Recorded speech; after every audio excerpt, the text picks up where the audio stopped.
Hello and welcome. We are live from the Reggie Lewis Track Center here in Boston, Massachusetts for the 34th annual MIAA Indoor Track and Field All-State Championships. Glenn Conticello with you alongside Jeff Mitchell. Jeff Lane is our producer, camera operator. Thanks for tuning in. A beautiful afternoon outside. It's going to get pretty hot and heavy here inside. It always does every year, Jeff, as these student athletes perform at the highest level here for the state of Massachusetts. Yeah, we've got 5 divisions here in Massachusetts, and you get the top 3 kids in each division, and then after that, you're going to take the next 19, so you get 24 total. And the way that works out is you get a 6-lane track, so you're going to have usually about 4 heats. But we're going to start off with the prelims of the hurdles, the boys' hurdles, boys before girls, and you'll see there are 8 lanes on the track, and the hurdles are set up at 42 inches for the boys, and they'll lower them down to 39 for the girls. And these are the prelims. So you want to be the top 8 times among all the heats, and then later on, they'll do the finals. So keep your eye in the middle of the track for all the prelims, because the way they seed the best times is they'll sprinkle them in the middle of the track, and the lesser times will be on the outside. So pretty much all the guys who expect to qualify will be in the middle lanes. Well, you have been around these events for so many years, and I've either participated or have broadcast similar events in other sports, and you always talk about the butterflies in different type of sports, how it affects a student athlete. How might the nerves, if there are any, for these student athletes here running these events here today, might come into play? You know, you do see a lot of kids leaning over buckets when they're done. It seems like the nerves are always with you, but a lot of these guys, they hold it in until the race is over, and then they kind of let it out. When I mean let it out, I mean really let it out. And I was actually talking to somebody and saying it was usually the 400 runners that I remember doing it. And he was telling me, oh, no, it's the distance runners. So apparently all the runners are basically not immune. And if you ever watch a cross-country meet, they're splayed out all over the place. It takes a lot out of you as we get ready for the first heat here for the boys' 55-meter hurdles. Now, Adam Yang on the seed time list had the best seed time at 7 seconds, 7.38 seconds. Yeah, the meet record is 7.36, so he's only 0.02 off that. He was a division champ. We've also got David Peters, a Division III champ, and we've got the division runner-up, number 1. As they head off. Pasco and Williams in the middle.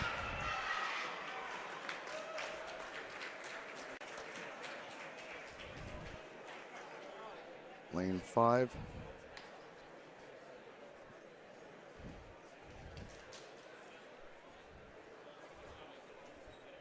As we await the official results, which typically there's a right on the track. They list exactly who won, but here we have to wait until they flash it up on the big board. And they're listing. Here we go. Mutiso came in first, 7.66. Williams, 7.67. And Love in lane 3, 7.69.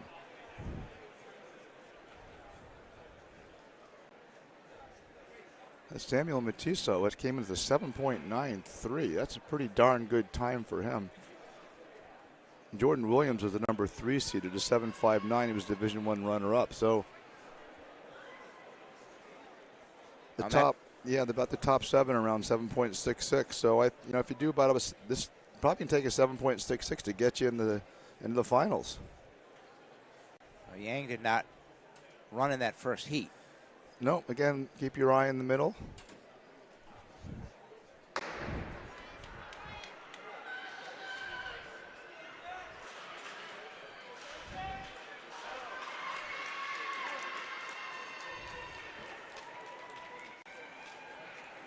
So the second heat is completed. We'll wait for the official times, and looks like lane 5 might have won it, but again, we'll wait and see. Yeah, in track meets, they give you performance lists, but when it comes down to who is going to be in each individual heat, sometimes they'll have it for you, and sometimes with all the scratches and late entries, you don't know until the kids line up. So that was Peters. David Peters from Peters Stoughton. with a 7.65. So, as I said, a 7.66 under looks like it's going to get you in. Ryan Eng from Medfield finished second. All right, so we expect Peters. He was our number 2 seed coming in.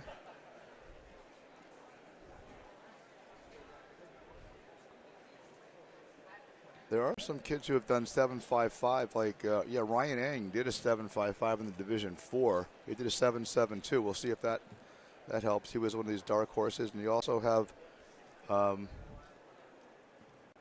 Jovan Eggington from Draycote, who did a 7.55, winning the Merrimack Valley Conference.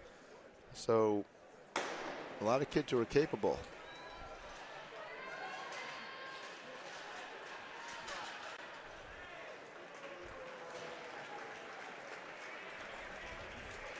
Looks like yeah, that was easy to pick out Adam on that one, huh? Yeah. Flew right over. Let's see what his time is.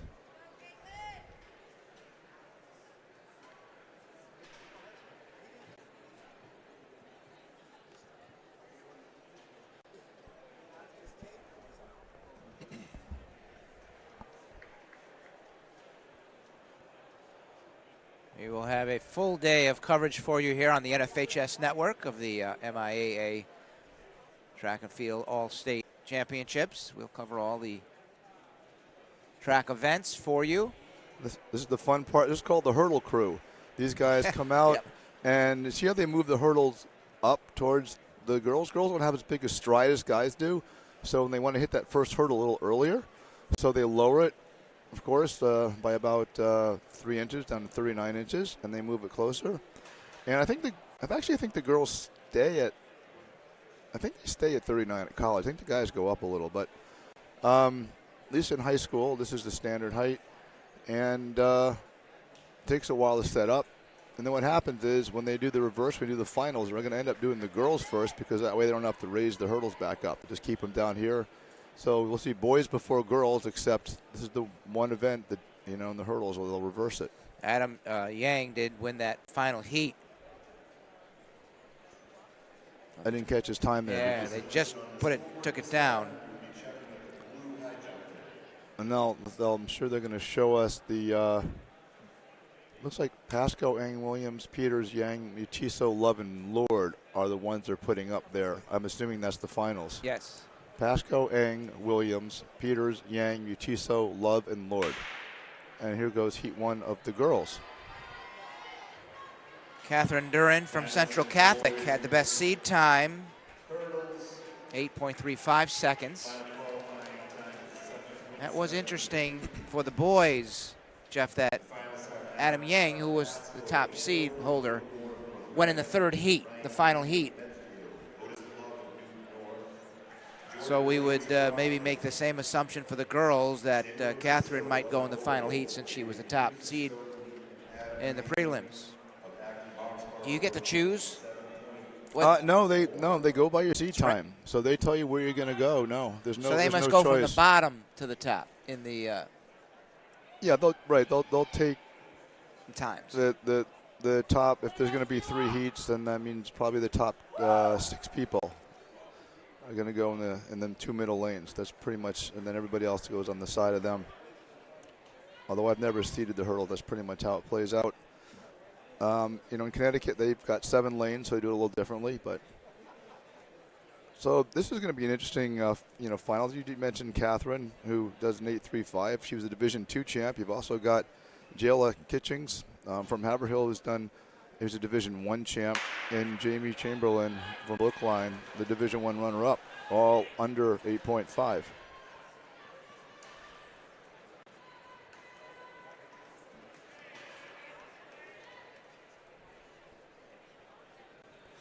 We had Gorgeni did an 8.51 in the first heat, and Chamberlain 8.60, your top 2.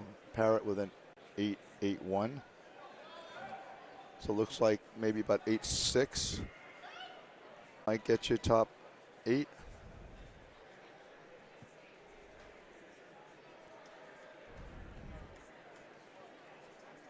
Here in heat 2, Lee coming in first at 8.56.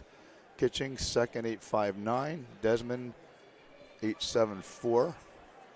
And Croto, 8.84. You can kind of see that on in your screen if you look closely. Kitchings had an 8.41 in the prelims, and she here finished 8.59. Might she be holding back a bit? Yeah, you're basically saying, I think 8.6 is going to get me in, so I'm just going to, do a time that I know is going to get me in the finals and then bring it in the finals. Your goal here is just to get to the finals. Right. Yeah, I've seen some kids who have just killed it, but by and large, I want to get to the finals. So here we get a look at Catherine.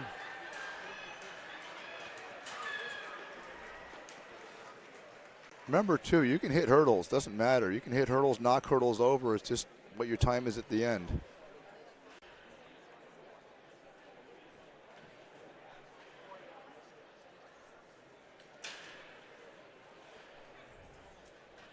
Next race on the infield is a boys 55 dash. Winner of each heat. So now we'll move on to the boys 55-meter dash. We'll have 3 heats. Well, Dern did an 8.38. That's not bad for the first heat, as you can see there. So, and maybe Gannett might get in with her 8.64. We'll see. Couple 8.68s up there. It's pretty fast times. Catherine kind of set the pace there.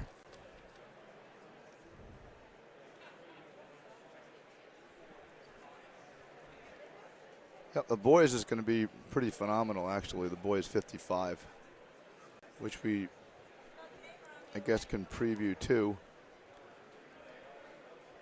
Brian Santos with the top seed time, 6.34 seconds. Yeah, that's like number 3 in the entire United States. So that's Not pretty too darn bad. fast. Yeah. He's a Division III champ. He did a 6. He's coming in at 6.34. That's actually the meet record, 6.34. Christopher McConnell from Andover has that. Set that back in 2009. But Brian Santos has done 6.33. Did it twice at Yale and Milrose. So he's just consistently, sometimes with sprinters, it can be all over the place. But 6.33 consistently is crazy. So he holds the state record as well, as you can imagine. So we get to see him and see what kind of time he decides he wants to put down today. But, all the other runners are phenomenal, too.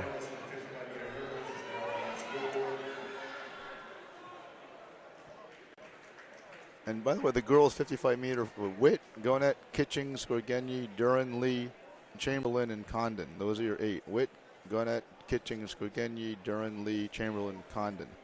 So they'll be coming back and squaring off. Oh, it's interesting that Madison Witt from Wachusett, 8.76 in the prelim, and she did darn good here in these heats to get to the final. And she was 13th with her 8.76 in the prelims. Yeah, it's it's sometimes in these, you got to remember too, a lot of these kids, they're in the division meets, they're trying to score points for their teams. They're running 3 events, and maybe they feel like my competition is such that I don't have to go that fast to win, or to score points. But a lot of them, they do invitationals, so sometimes you see people with low seed times because they came in from their divisionals, but you look at their invitational times and they're phenomenal. So, I'm trying to intersperse some of those times in here for the audience, because some of those kids are not going to be the top seeds. They're not going to be in the choice lanes, but you may have some fun surprises as we get to heat 2 here. O'Brien came in first at 7.49, and Sweeney 6.55, and Gong 6.61. And Zawoski too.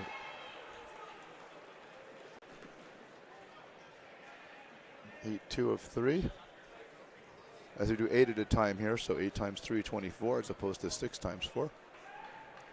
Richmond. Quatang. Oh yeah, he was flying. He's a Division I champ. Yeah. He was tested, but Never relinquished the advantage throughout. Yeah, you got basically, aside from Brian, the top three are all Division One. Division One champ, Division One number 2, and Division One number 3. And Noah Sweeney being the Division One number 2, and Joseph O'Brien being from Shrewsbury, the Division One number 3. So those guys have seen each other before. They just haven't seen Brian as often. But Brian's not somebody I would want to run against with that 6.33 time.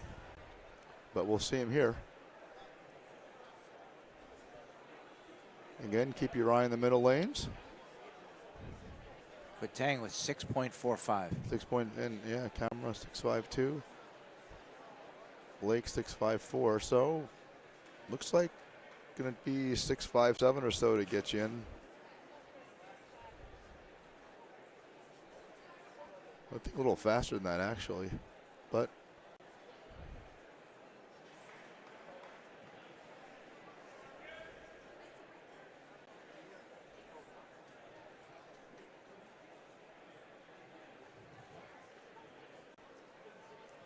typically you'll see a sprinter who'll go out to an early lead and just kind of shut it down at the end. So that's kind of what I expect Brian to do. Like 3/4 of the way, he'll be like leading by a mile, and then he'll just kind of like slow down.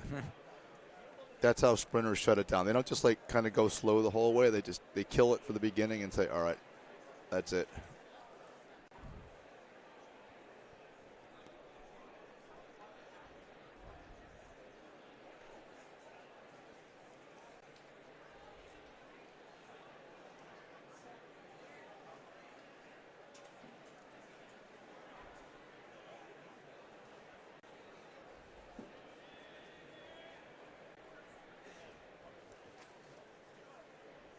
Bit of a delay here at the start. Yep, the runners were set and they had them stand up, and now they're down.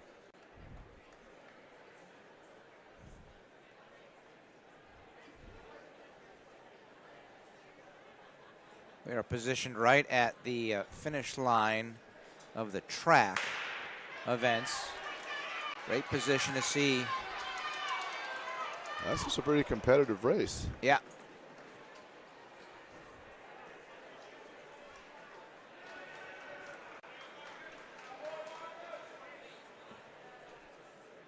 First, the girls 55, now taking the track.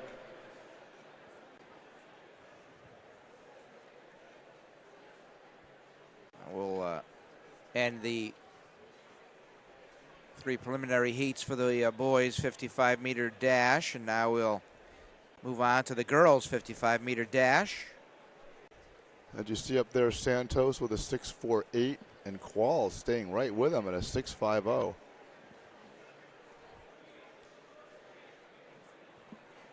Jones 6.65 and Chapman 6.67. So we'll see in a few moments. Yes.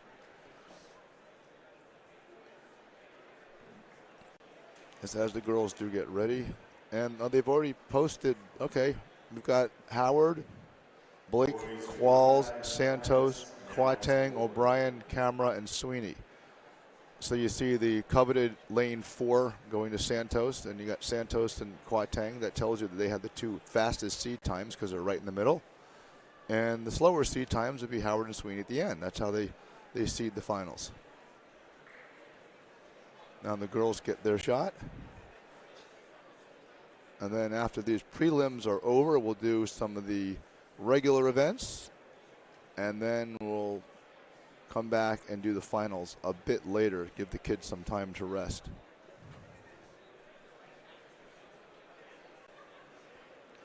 Oh, that's a false. That's not good. That's a false start. That means there's going to be the lane guy who called the false start will stand in the lane of the false start, and unfortunately, you don't want to be where that person stands because you're gone. And see the guy in the red? He's standing in front of a lane, and that poor girl is now officially out of the meet. Or out of this event, I should say. Right. Yeah, I really hate to see that. There's no warning, there's no second chance. It's sorry, but you jumped. And she's now going to get ready for her next event.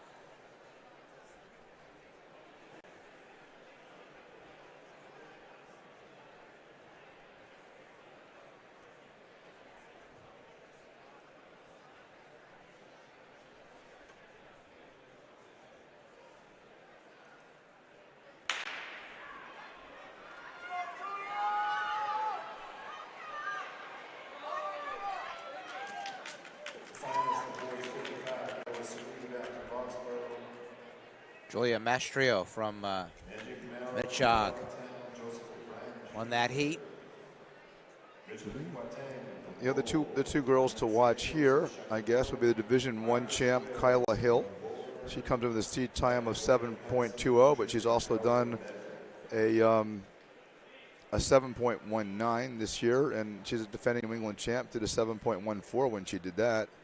Abigail Gerties from Natick is the Division II champ. She's done a 7.18 before at the Bay State Conference meet, and that's actually the best time this season. And she's the number 2 seed at a 7.25. So you've got a couple of girls here in the top 2 who may switch order. We'll see. We'll see who has it today. But it's and you got Carolyn Schissel with a 7.27. So you got some really close times here. And she did a 7.27 in that last heat to win it, Schissel. And Curtin came in second, a 7.38. And Adesanya, 7.39. Mastrio, 7.42. That's me.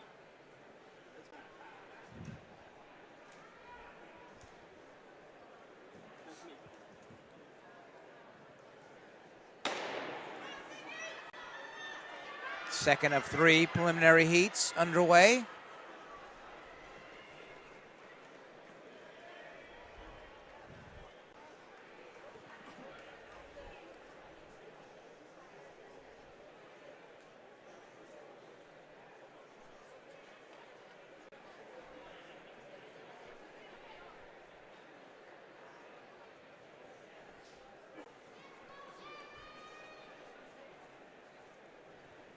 Gertie's coming in a 7.28 to win that one. Lewis 7.32. Grady 7.38.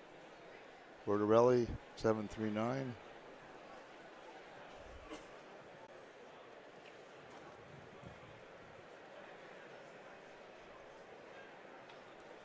As we like to say, safely through. Well, that's a pretty darn good time, 7.28.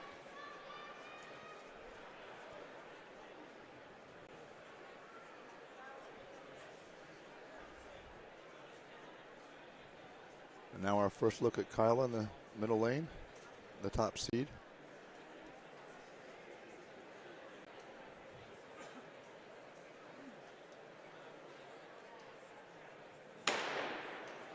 Kyla Hill from Springfield High School. Effortless. Yep. The way she ran, that was very nice. Showed really no effort as she was galloping to the finish.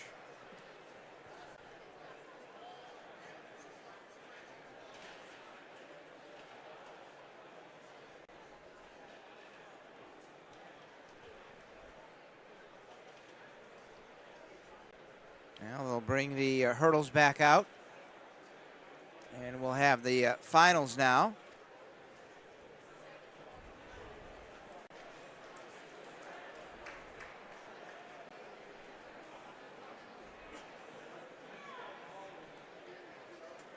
Hill was a 7.19.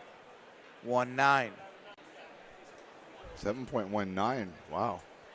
Mars 7.30.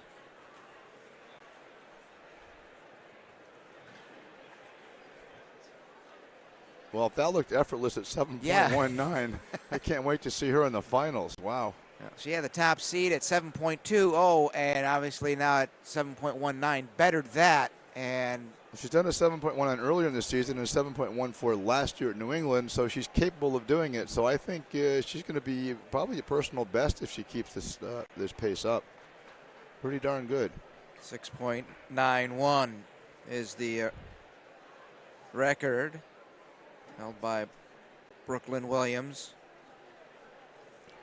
set back in 2016. It's also interesting to see the different traditions in the different states, by the way. I know in Connecticut, there is some time between when they run the prelims and the finals. I guess in Massachusetts, I'd forgotten they do it all together.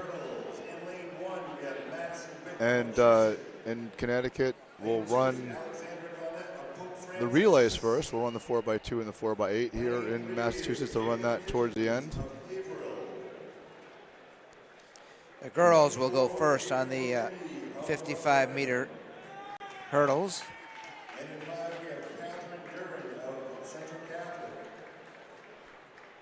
Lane 6 is Elizabeth Lee of Sharon. Lane 7, Jamie Chamberlain of Brookline.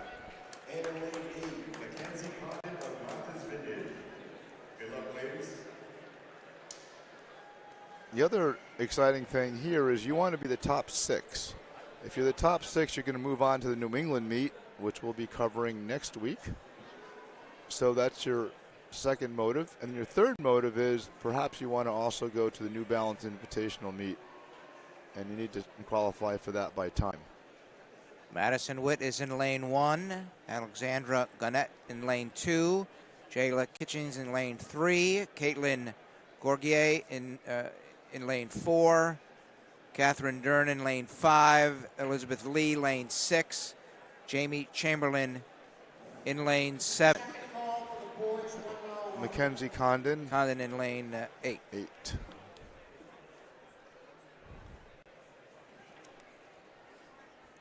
So again, you have North Reading with the fastest seat time in the middle there.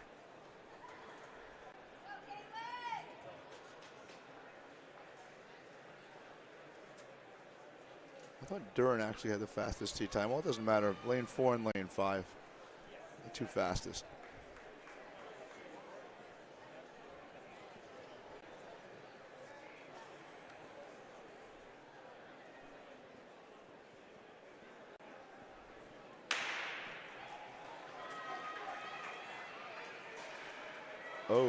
Oh. And it looks like lane 3. That would be Jayla Kitchens. We will wait. Yeah, was that Duran that hit the lane 5 that hit? Or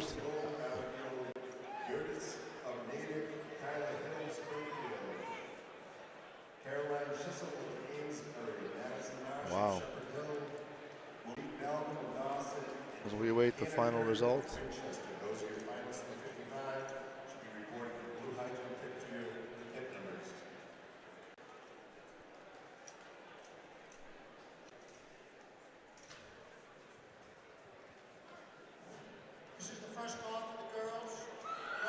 Kitchings takes it at an 8.43.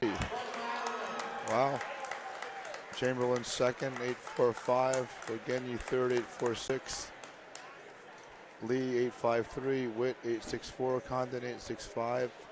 Those are your top 6 that will move on to New England. And Garnett, 8.66. And Duran, who unfortunately tripped and hit a hurdle, does not qualify for New England's. Jayla Kitchens. That's the crazy thing about hurdles. Sometimes you catch a hurdle and that's it. Wow. And unfortunately, on a day like today, it's the worst time to do it. Yeah, it's kind of not fair when you're running a race to throw out like something you have to jump over in the middle of it. Hey, life is not fair. It's hard. It's hard enough just getting right from start to finish. That making obstacles. Oh, I don't know.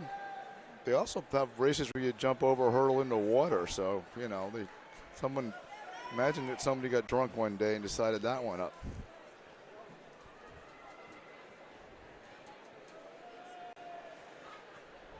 So now we will move on to the boys' 55-meter hurdle. Finalists, the boys' 55-meter hurdles in lane 1. We have Alec Pascal of Andover. 2 is Ryan Eng of Medfield. You can hear that. Pascal lane 1, Eng lane 2. Williams of Brockton. 4, David Peters of Stoughton. Lane 5 is Adam Yang of Acton Boxborough. Lane 6 is Samuel Tiso of Lowell. 7, Otis Love of Newton North. And lane 8 is William Ward of North Reading. Good luck, gentlemen.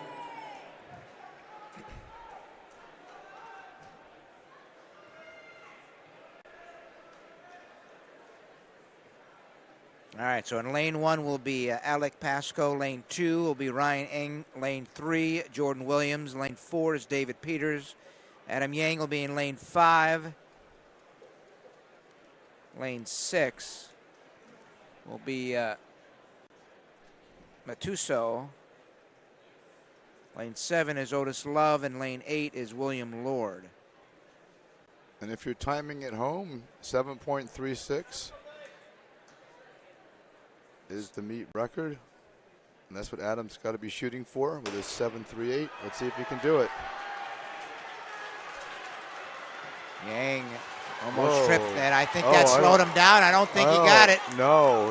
That might be David Peters. Yeah, second place for Yang, it looks like right there. You can see how upset he is. He hit, I think, the second hurdle, and it slowed him just a tad, and that cost him.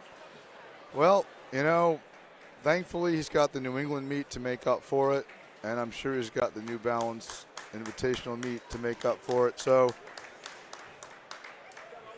he's got a lot more chances coming up. Peters does take it 7.46, beating Yang by 1/100th of a second.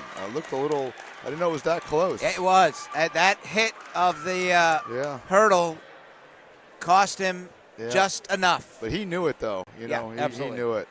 Adam knew it. So Our next event on the track is a category we're trying to get for now you got Peters, Yang, Lord, Eng, Love, Utiso are moving on to the New Englands. And Williams and Pasco round out the field. We're very happy to have this as our first race in lane 3. And now they're doing a para event, and it's the first ever. In lane 5, we have Leah Sheldon of Douglas. And in lane 7, it is MIAA Chandler of Old Rochester. Good luck, ladies.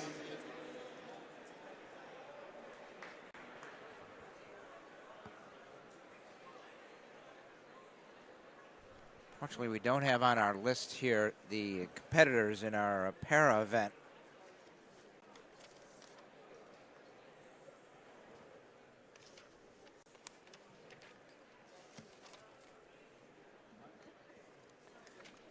Just double checking our paperwork. Do you have it? Julia Perry, Michaela Chandler, and Mia Sheldon.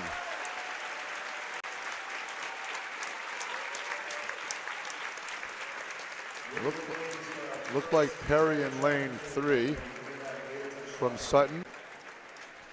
Came with a seat time of 10.25.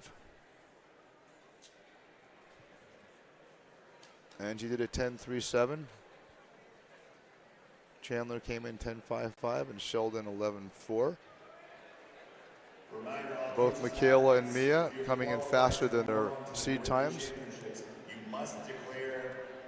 That's the other great thing about track and field is you could come in third in the race but be ecstatic because you got a PR.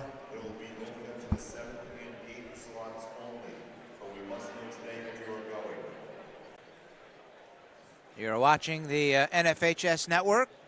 This is the 34th annual MIAA Indoor Track and Field All-State Championships.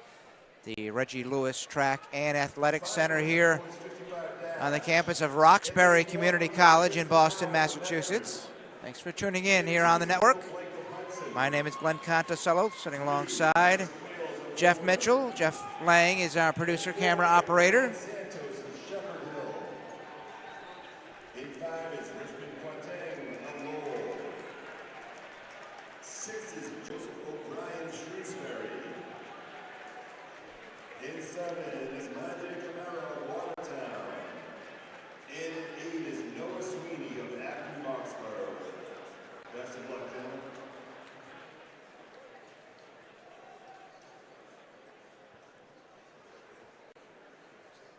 Finals in the hurdles and dash, please stay by the awards podium.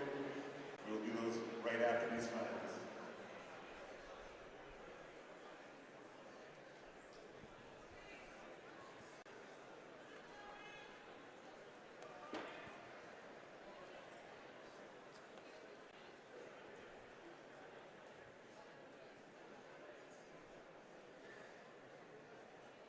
All right, so in lane 1 is Tristan Howard. Lane 2 for this boys 55-meter dash, Michael Blake. Lane 3 is Marcus Qualls. Lane 4 is Byron Santos. Lane 5, Richmond Tang. Lane 6 is Joseph O'Brien. Lane 7 was Maine Kamara. And lane 8, Noah Sweeney. I don't know, looked like Santos by a nose. Was a lot closer than I would have thought. We'll find out. Santos was lane 4.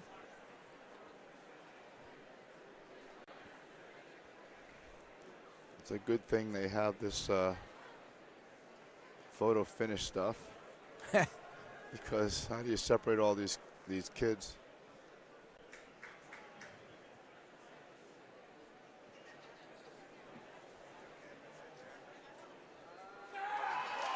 Oh, they put Qualls and And Santos. Qualls, yeah. Then I don't know if that means that they've determined the order of finish, Qualls winning it.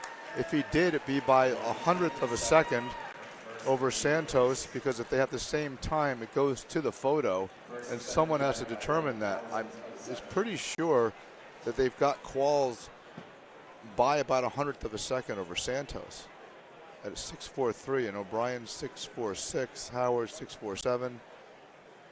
Those are all the top 6 that move on, are all within a half a second or so.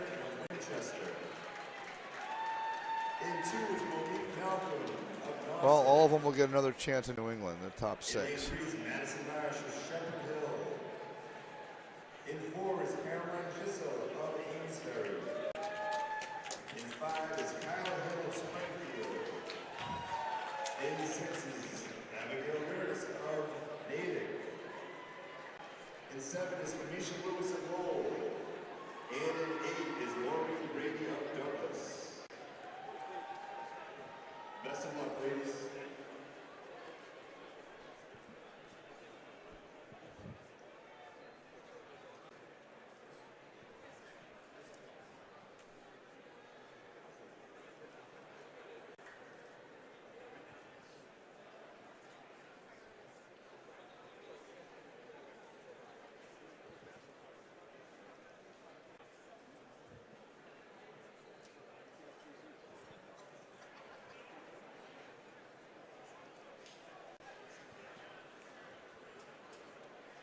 All right, so for the girls, the 55-meter dash, lane 1, Hannah Curtin.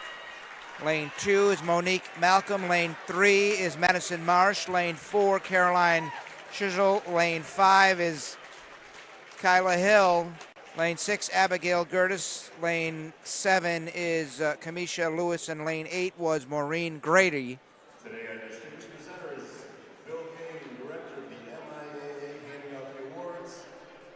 Looked like pretty easy there for Kyla. In the girls 55 hurdles, in 8th place, Catherine. Let's see what her time is. Yeah, we spoke about how effortlessly she ran in the heat. 7.15. So Even better. About a 10th off what New England, but that's a phenomenal time for her this year, her best this year with a 7.19. So Kyla is the all-states champ here. We got Abigail Gerties coming in second, 7.29. In 5th is Madison Witt of You West. see Monique Malcolm came with a 7.33, timed at a 7.31, coming in third. In 4th is Elizabeth Lee of Sharon. You get rounded off. Schissel was 4, Marsh 5th, Grady 6. So those are your New England qualifiers. And then Lewis and Curtin to round out 7 and 8.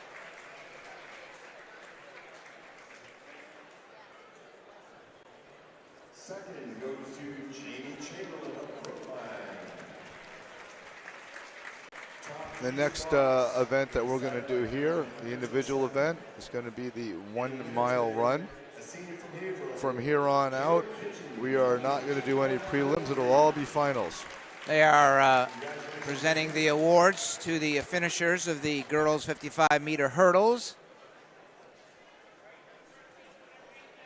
You see Jayla Kitchings. Final call. Girls 1 mile taking the top spot.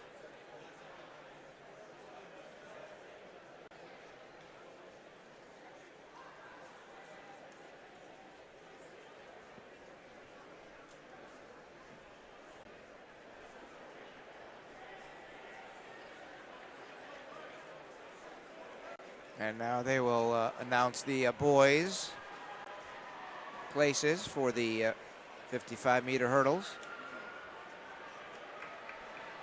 One thing we notice every year, I haven't been here for a couple of years, but it runs so smoothly from one event to the next. They keep the action happening, not only for the student athletes, not to keep them standing around. There is a back area where they do stretch and do some calisthenics to keep themselves ready to go when their number gets called. Some of them, during some downtime like now, are out on the track just doing some light jogging. But as Jeff just mentioned, we are now going to move to the boys 1 mile. And I'm going to assume they're going to do 2 heats.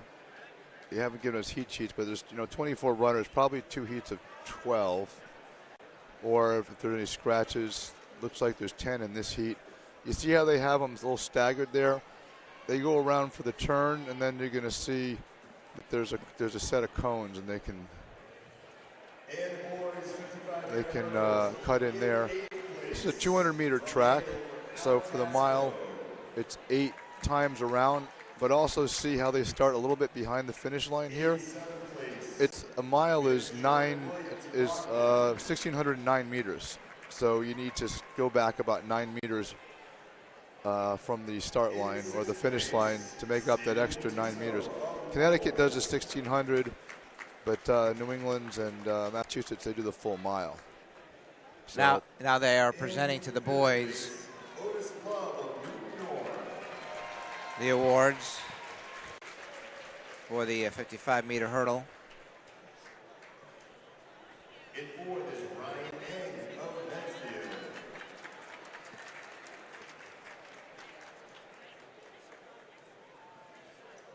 In third, North Reading's William Lord.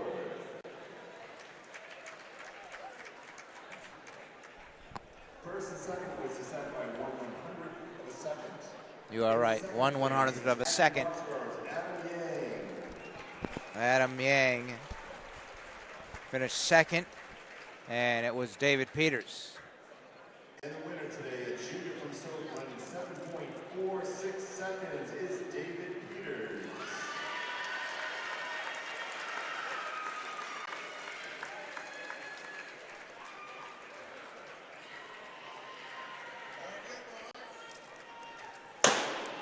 And now the boys 1 mile.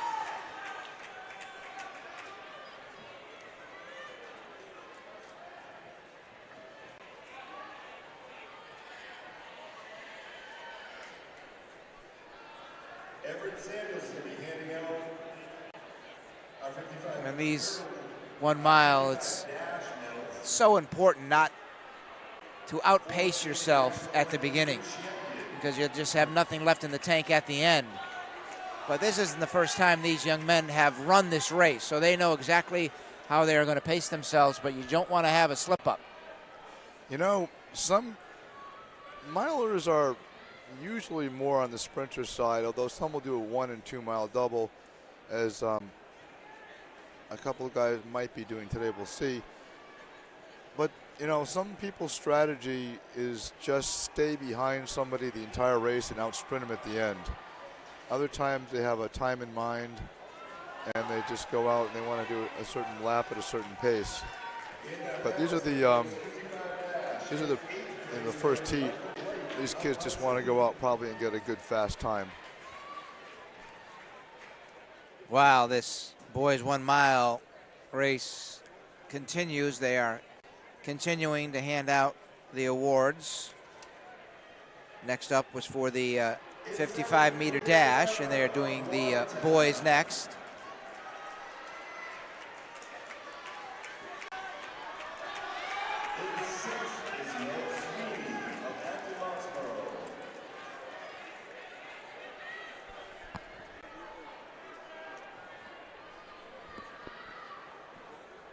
Matt Kleiman from Concord Carl High School is pacing the group of runners in the boys 1 mile at the moment. Kind of about a stride lead. Stride and a half.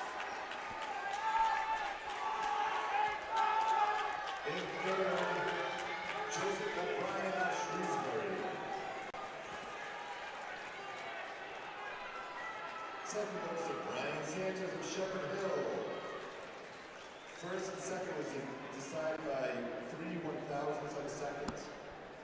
And in first place, a senior from Woodburn, Marcus. You see, we just panned by the young men on the award stand. Congratulations, gentlemen. I just said that Marcus Wells won over Santos by 3/1000ths of a second. Wow. I'm not sure how you figure out thousandths of a second, but Marcus Qualls took the 55-meter dash.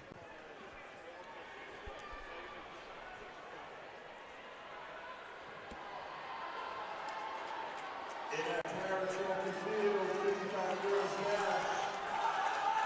In third is Leah Sheldon of Douglas.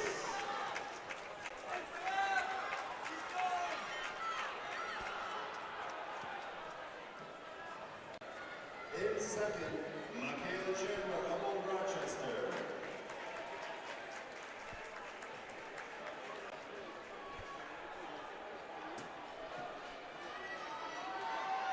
And in first today, a senior from second, Julia Perry. There's the bell lap.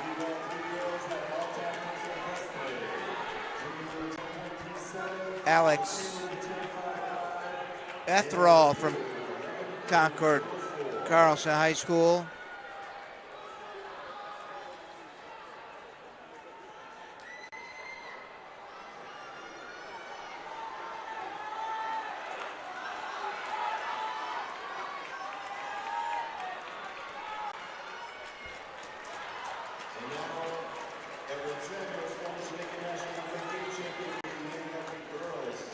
Etherenthal takes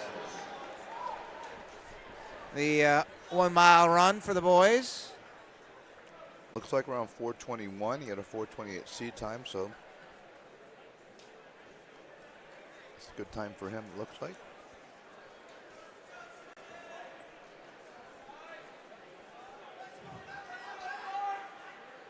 Now the second group for the boys will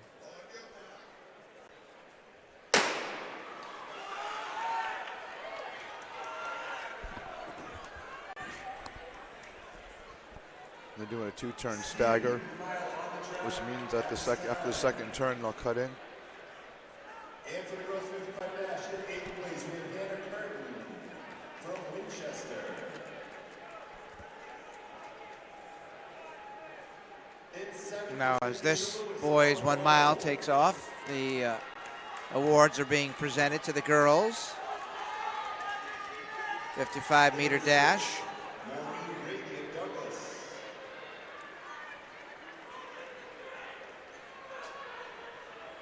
Fifth goes to Madison Marsh of Shepherd Hill.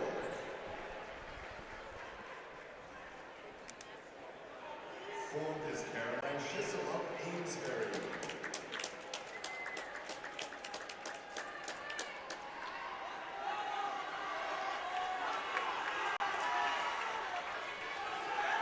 Third place is Monique Malcolm of Nauset. The top seed time here is Jack Mariano from Zavarian Brothers, 4:21. This is one of those situations where the top 4 times in Massachusetts are not in this event, so anybody can win it. Jack was the Division I champion, and he came from behind in the last lap to beat Tyler Brogan from Franklin. So they have a rematch here. Should be interesting.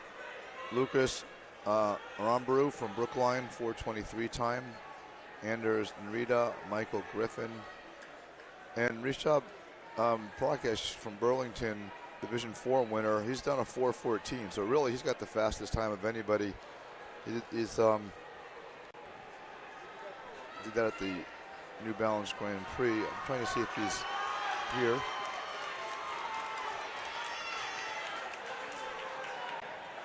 Michael Griffin from King Philip High School, setting the pace.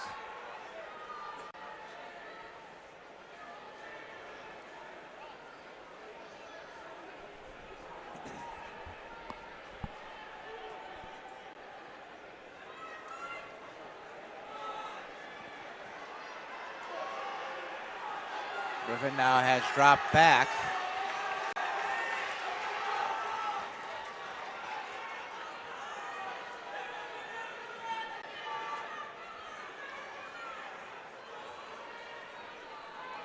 I think it's Michael Kleiman who has taken over the lead.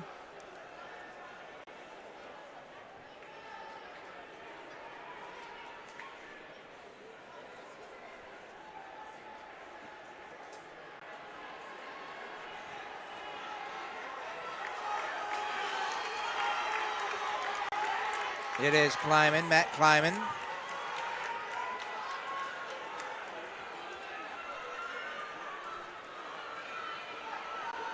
They have the top four. What was it, 4:20? Well, the top seed time, 4:21. But they got to be a lot faster than that. There you see Kleiman picking up his pace. This is the bell lap. Anders Narita from Wachusett looks like he wants to take the lead here. Currently in second. Gaining ground, that far turn.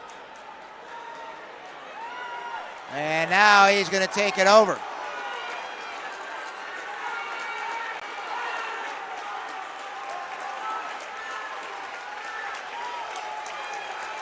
And Michael Griffin.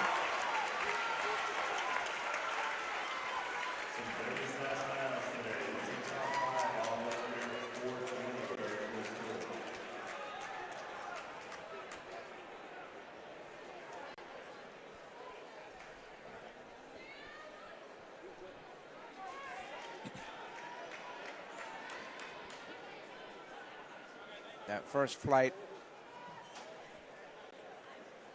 Etherenthal was 4:22.12 seconds. And now he'll go quickly right into the girls' 1 mile.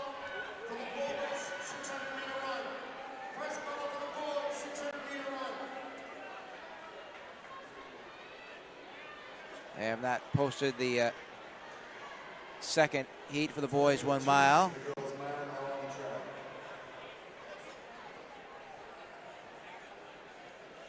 And Griffin 4:16.63.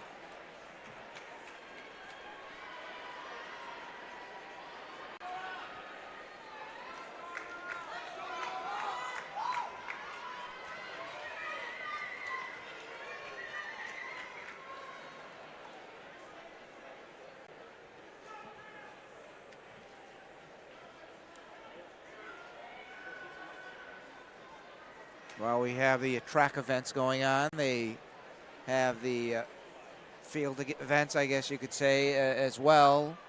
In the inner area, the long jump on the far side from where we are sitting. So the top 6, by the way, who are going through to New England are Griffin first, Kleiman, Medina, Mariano, Norris, and they took it off the screen. There it is. Okay, and Brogan. So Griffin, the 4:16.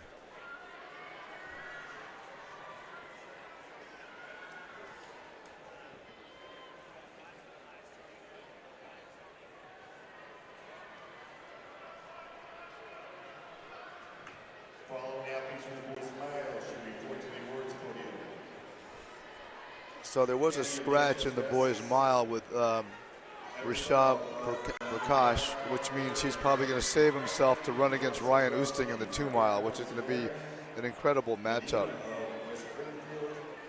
There was some question about whether Rishab was going to run both the 1 and the 2 and pretty much be dead for the 2, but it looks like he's going to save himself for the 2. So, Like in hockey, a healthy scratch. yeah, well, you can run 3 events. You don't have to.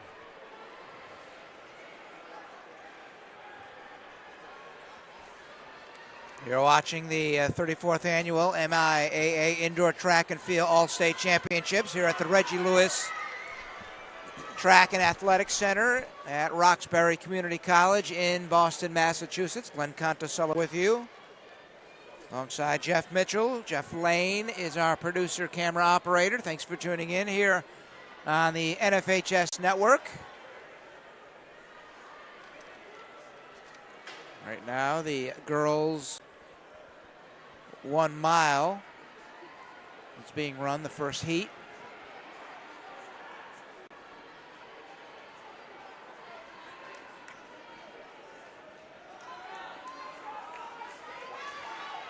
All right, now Acton Boxbor is in the points lead for the boys.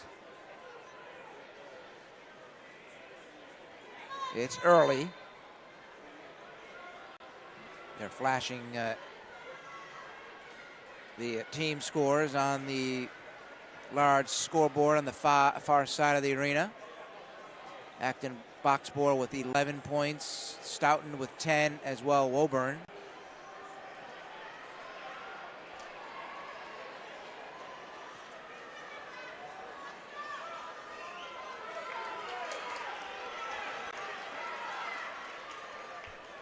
Bethany Steiner from Millis High School in the lead at the moment.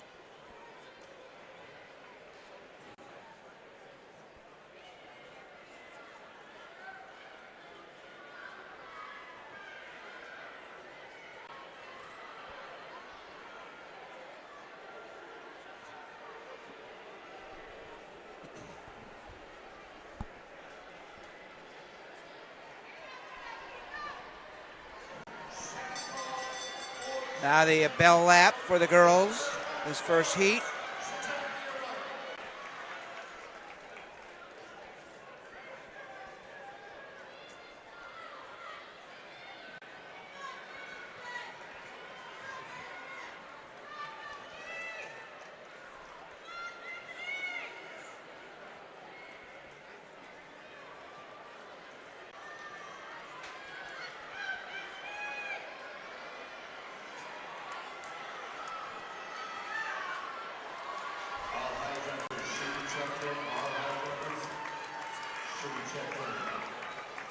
About 5:10 for Bethany Steiner.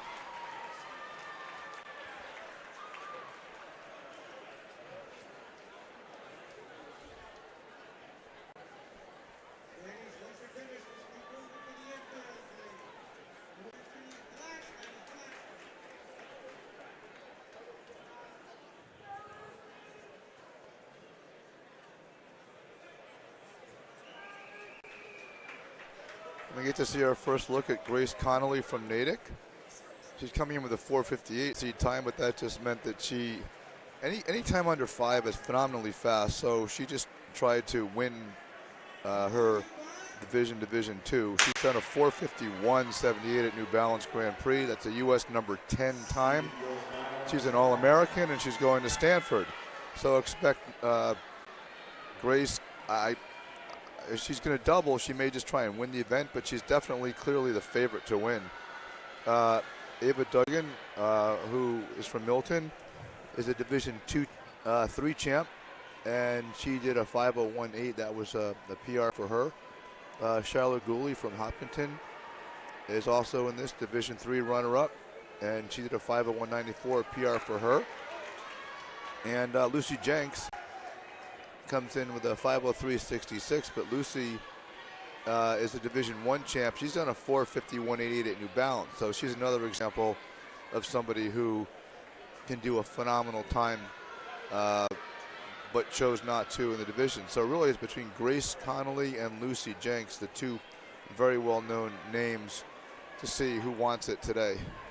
Emma Caramo at the moment setting the pace. It's going to be a two-person race probably by the third lap.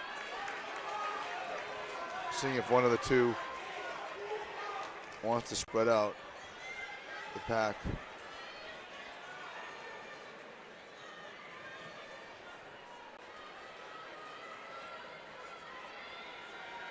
Yeah, the field of runners has broken apart a bit. The top three leaders have separated themselves a bit. Now a fourth as well in the mix. Still have a ways to go.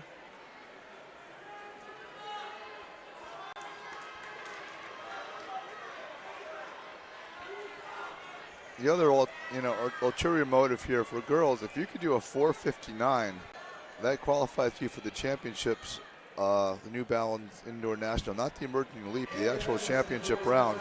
These girls have run under 5:04, so they do an emerging elite. But a couple of girls have had PRs at a 5:01, 5:02 range. Theoretically, you got Grace and to take you around the track, and Lucy, you could see a whole bunch of girls go under 5 today, which would be absolutely phenomenal.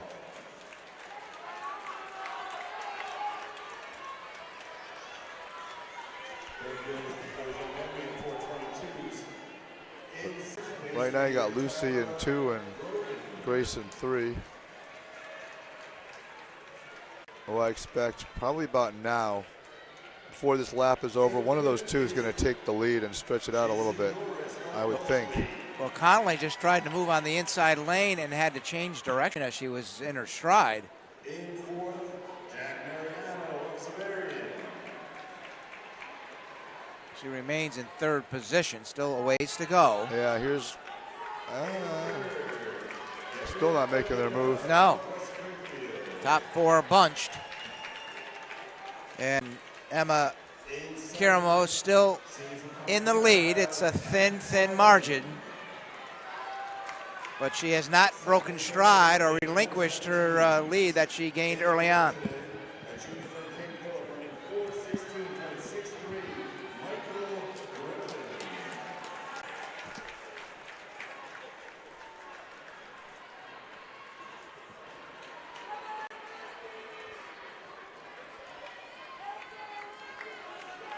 And now Caramo relinquishes the lead.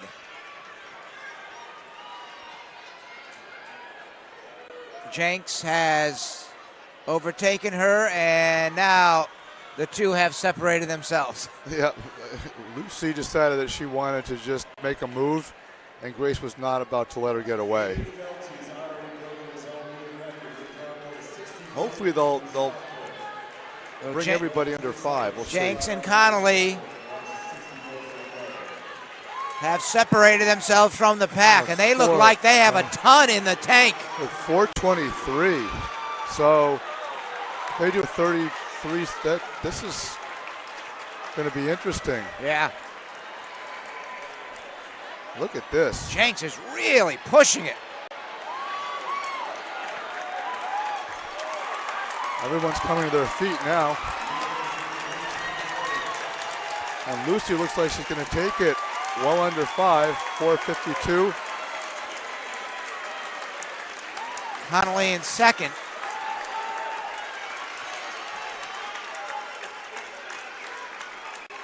Perfectly run race by Jenks.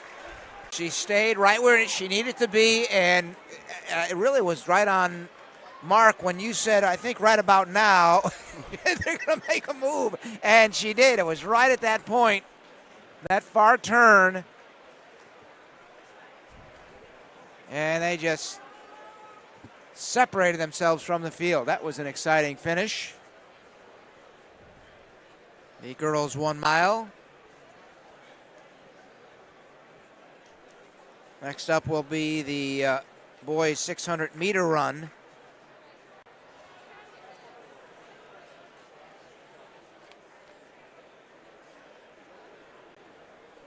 We'll see Grace again in the 1,000. So That should be interesting.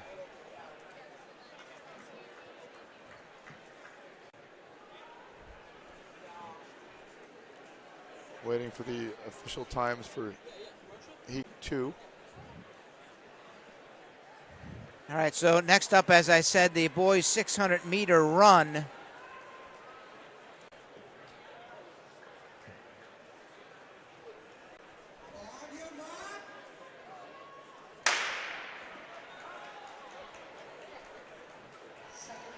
We have Jenks 4:52.6, Connolly 4:53.41.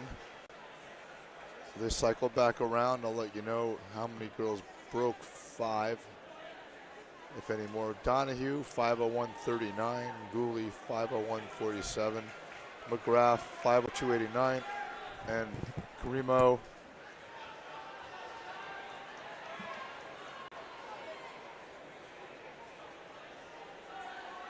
and Carimo 5:04.92. Those are your top 6. Jenks, Connolly, Donahue, Gooley, and McGrath. Carimo will move on to the New England meet next week. Carimo had set the pace, and she dropped back to 6th, as Jeff just mentioned, but she is able to move on to next weekend as well. Here we are in heat number 1 of 3 for the 600.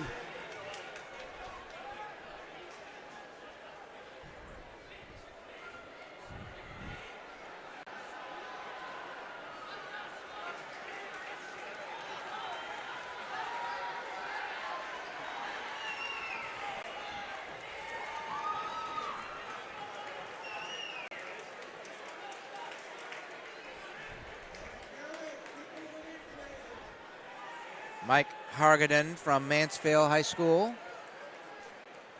Top spot in that first heat. The boys 600 meter, now our second. Probably about a 123 for him.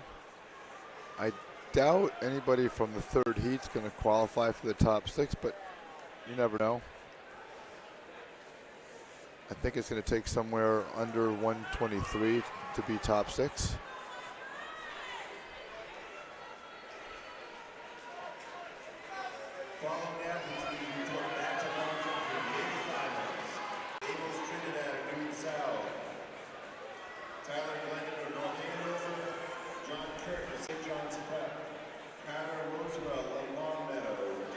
The girls' team scores are listed on the large scoreboard here in the Reggie Lewis Track and Athletics Center, and Natick in the lead with 16 points. Springfield tied with Haverhill, along with Newton South, 10 points apiece. Early scores for you. Yep, you get first place, you get 10 points, then 8, 6, 4, 2, 1.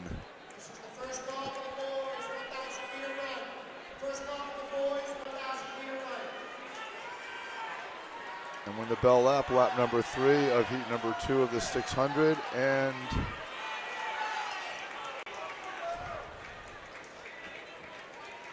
it's possible that Murdoch looked like Roger Buckley. That's Swanson and Murdoch. Looked Murdoch. like who.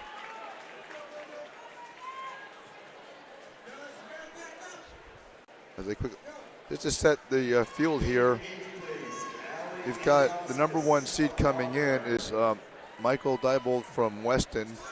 He's a Division IV champ, did a 119. Ethan Cooper from Northampton is the 2nd seed. He's the Division IV runner-up, so a rematch between Diebold and Cooper. Theo Burba from Newton North, Division I champ. He's an All-American. He's done a 118 in 2017. In fact, the meet record holder, 118.76, Rodney Aguirre May.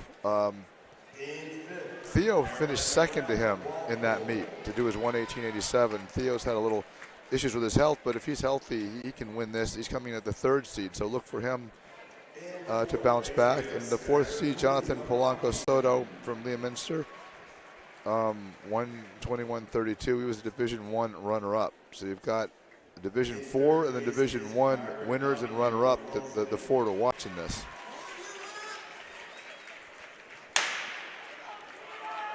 Richard Swanson with a 122.60, finished first in that first heat. Buckley was second at 122.69. And in first place today, running a 4:52.60 is Lucy Jenks of the South. They are awarding the girls. Oh, Diebold going all the way around the outside. Tried to cut in, couldn't cut in, and is forced to run a little extra. See if he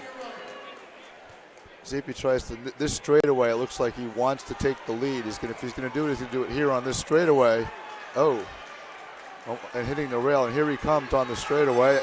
See if they let him pass, and there he goes. Yeah. They were awarding the girls 1 mile just a moment ago to Jenks. Looks like Diebold wants to. He's got some competition here.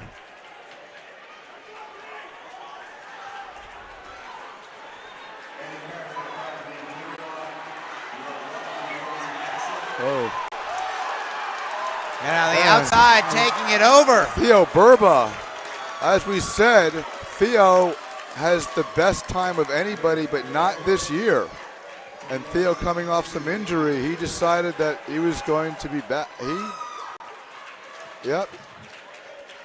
He was the dark horse, as you want to say, although kind of some would say the favorite, but you know, he had a lot left considering the move that Peter put in there. So that was definitely a fun race.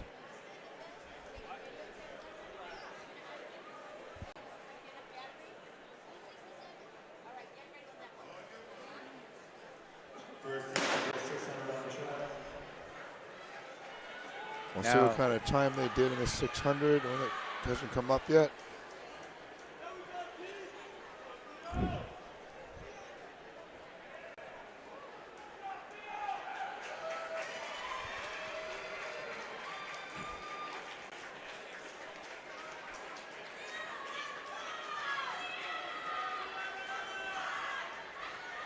Burba 120.41. Diebold second, 125.9. Polanco 122.36. Cooper 122.38. LaForest 122.41. And Kadambi 126. Those are your top 6 finishers in flight 3. I think the top 5 are going to get through, and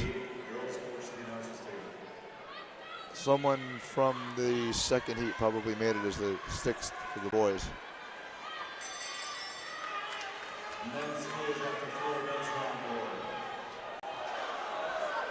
Oh, young lady just went down. And she got back up. Now you see there's a guy raised a yellow flag. That's a foul. It's not a white flag unless they don't have a white flag, but a yellow flag means a foul, which means someone's going to get disqualified from this heat, but not that big a deal in the 3rd heat, because most likely if you're in this heat, you're not going to qualify for New England, but that's still what I hate saw. to see it, right? Yeah, you still don't want to see it. I'm sure it was not intentional, but those things happen. But we'll see. You'll see a DQ next to somebody's name. And you mentioned before, they get these girls and boys right on the track, right off the track. Get this thing running like clockwork. It really is well-oiled machine. Incredibly. There's so many moving parts to get this thing going. They've updated the boys' team scores. Need the following boys 600 athletes to the awards podium. Once it cycles around, we'll let you know. Top spot has changed or not.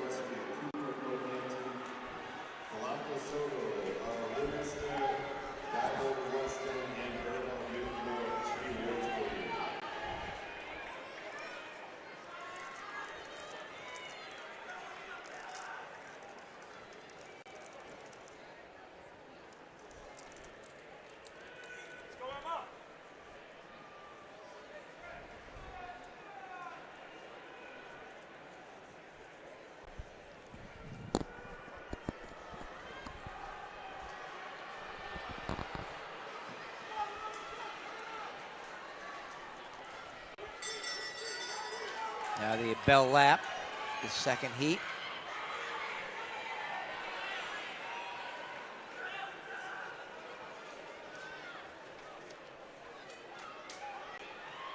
Leah Rudolph from Gloucester won the first heat. Minute 39.80.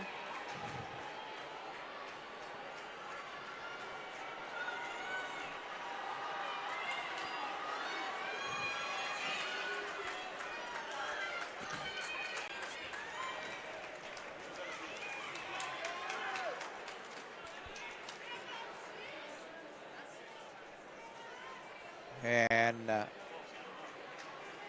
Maya Santana from Massachusetts won his second heat.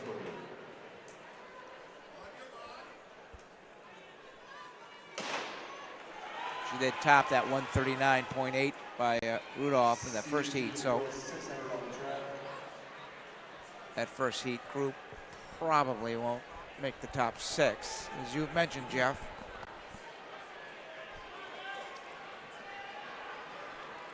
So the girls to watch here. You've got MIAA Page, the top seed at 132. She's Division III champ, and she's only a tenth of a second off the meet record. So look for MIAA to put in time from Tewksbury. You've got Abby Camella from Wellesley. She's a Division II champ. She did a 134.35 at the Bay State Conference, which is a great time as well. Sarah Rothman from Littleton is a third seed Division V champ, and she's going to probably double in the 2-mile. Emily Garrity from Wilmington, Division IV champ, is a 136, and Lily Diggin from Murdoch, Division V runner-up and a freshman. MIAA Page is in the lead. She's extending her advantage. See if you can set it. The meet record is 132.23, so look for that. That was set all the way back in 1999. See if she has enough in the tank. Maura McCusker, the record holder for the moment. Might it be topped?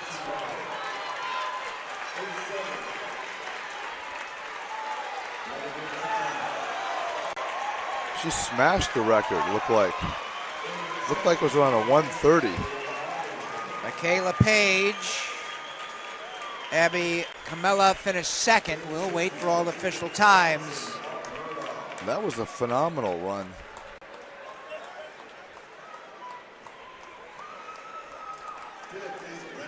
Needed to beat 132.23 for a new state record in the 600-meter run for the girls.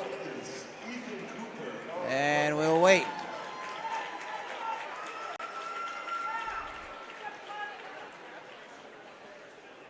Third place goes to Jonathan Polanco Soto of Leominster. And there it is, 129.71. Wow. So that destroys the old record. Destroys, you're right.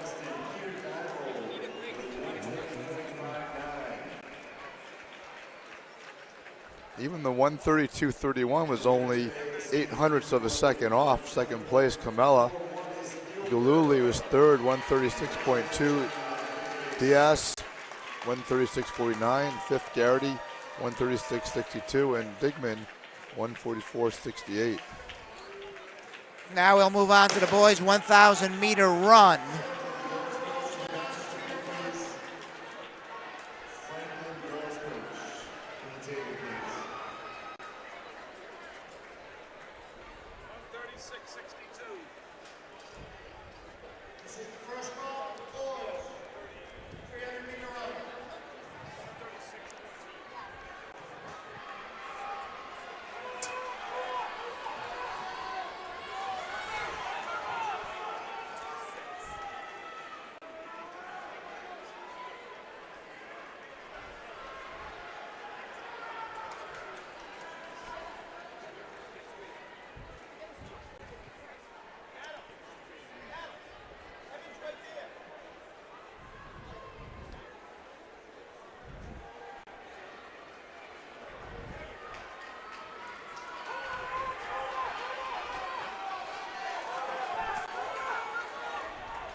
Keith May from Haverhill High School had the lead a moment ago, but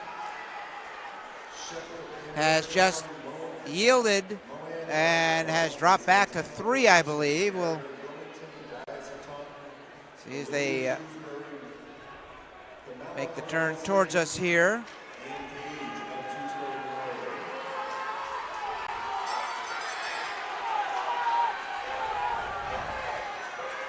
I think Adam Sylvia from Old Rochester is now in the lead. The bell lap.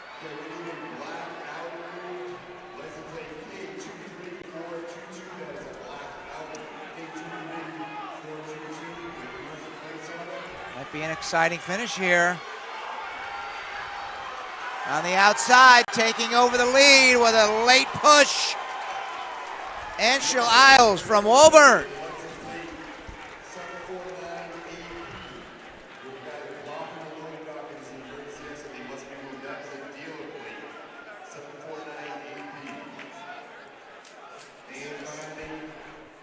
We're just looking at Michaela's time in the U.S. That brings her to U.S. number 2. Second fastest time in the United States you just saw run by Michaela Page, breaking 130. 129.71. Wow.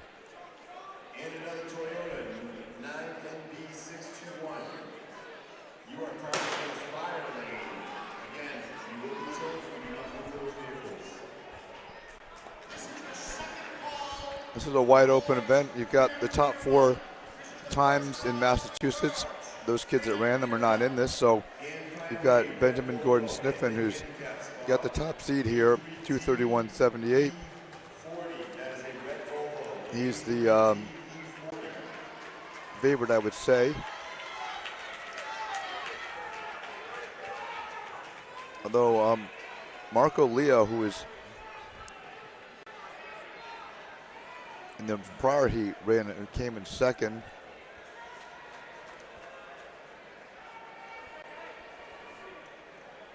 So about a 2:30 maybe will get you in.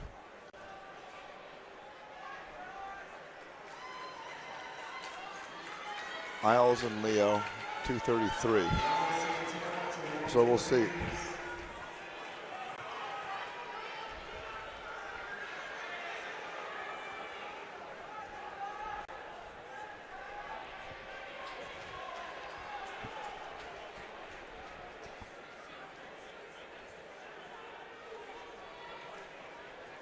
Number 2 seed Donovan Crow, 3 seed Jackson O'Toole. Also got John Diaz, William Cole French, Jeffrey Candell.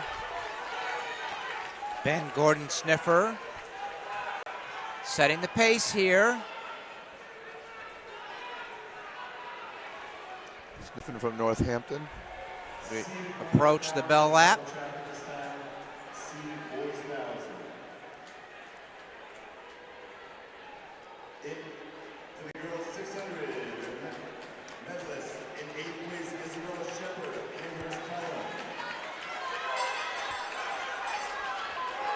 And now Jackson O'Toole from Wellesley has taken over.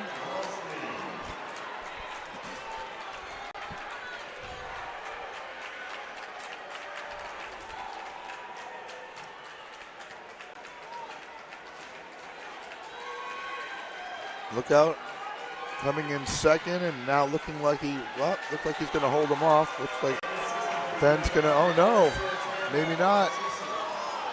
Right at the end. Wow. We'll have to wait and see.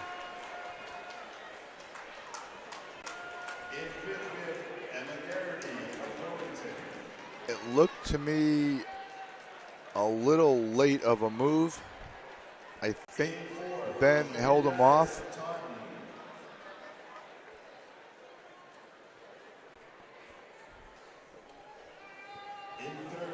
William Cole French, Boston College. I'll give you the official.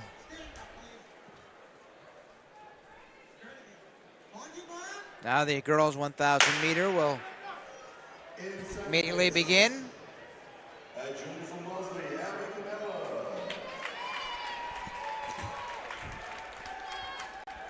Looks like they'll have 3 heats here. And the winner today, absolutely shattering the meet record by 2.5 seconds. A record all the way from 1999 is MIAA, a sophomore from Tucson, Florida. Yeah, they just announced the girls 600 meter, Michaela Page, just a sophomore. So, Yeah, that's so just- might that 129.71 be Yeah, she'll go smashed low. next year and the year after that? It's very possible. So in the 1,000, let's see. They've got William Cole French, it looks like, winning it. 2:39.4 by 100th of a second over Benjamin Gordon Sniffen. Man, what? It's just thousandths of a second here, hundredths of a second. It was one race, it was 3 1,000ths. It's amazing. Well, I think we got Grant in third, 2:31.85. Let's see. They cycle back around. I'll let you know. Got fourth. Remember, the top 6 move on to New England.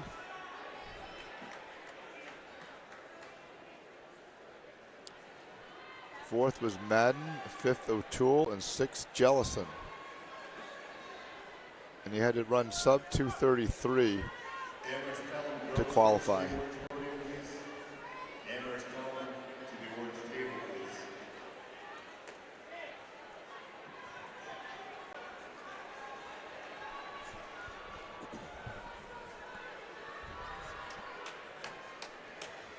Looks like there's going to be 2 heats, and it looks like I see Grace back again for the second heat.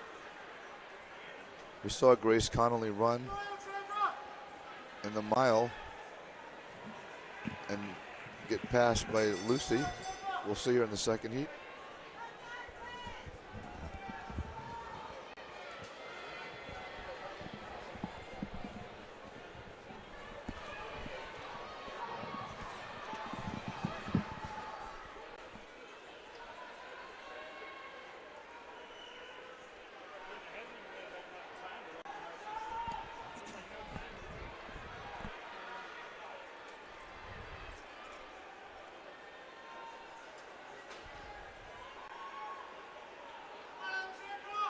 Boys 1,000 medalists to the awards podium, please. Boys 1,000 medalists to the awards podium. Looks like Sarah Fraglino from Methuen. Sarah Fragione taking that.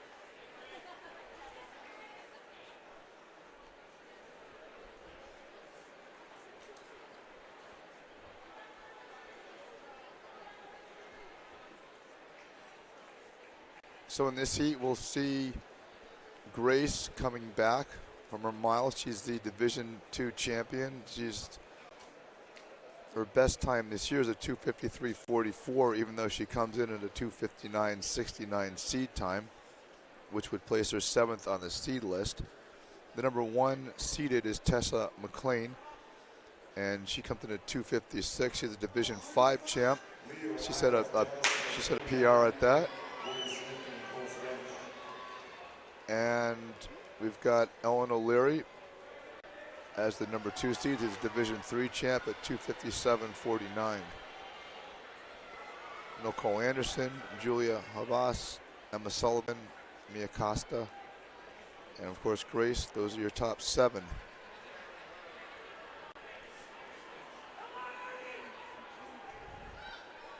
Five times around.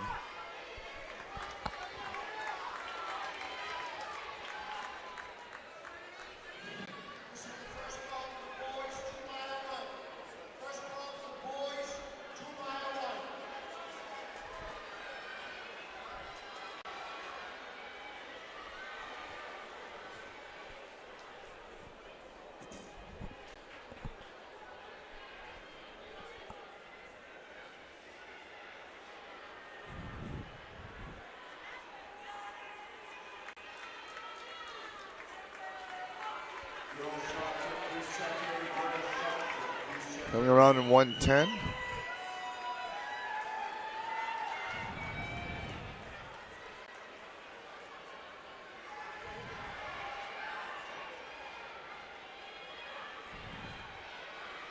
about a 2:55 pace or so.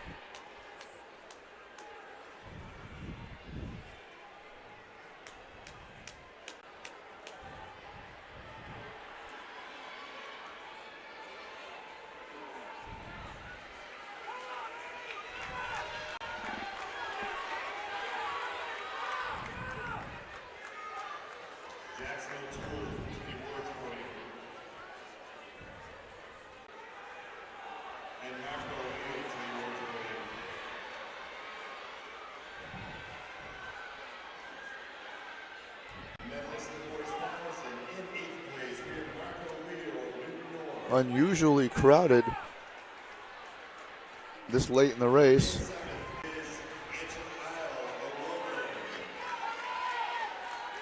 See what Grace has left in the tank after the mile here.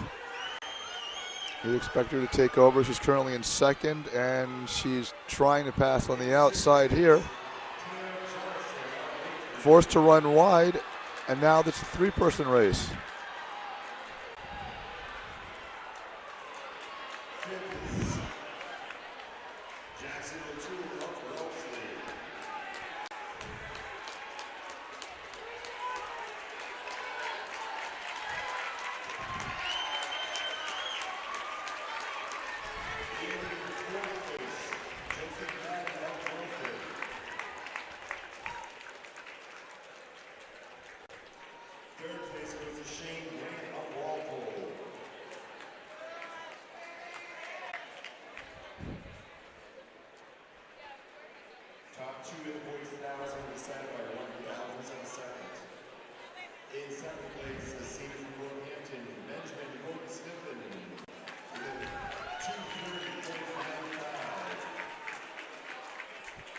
Yet another one of those races in the boys 1,000 where the top two were separated by 1/1000th of a second.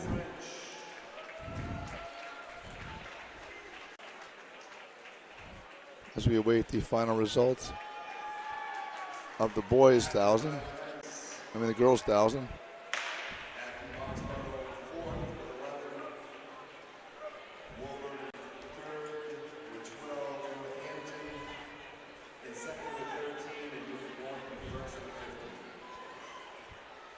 And O'Leary, 2:53.32.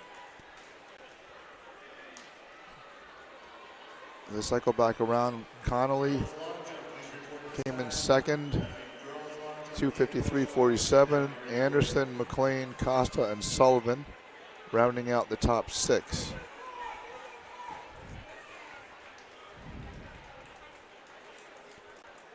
A furious last lap by Elise O'Leary from Milton.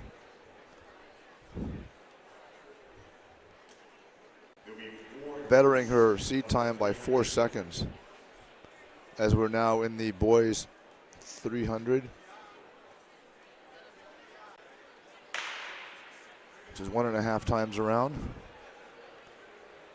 Running lanes.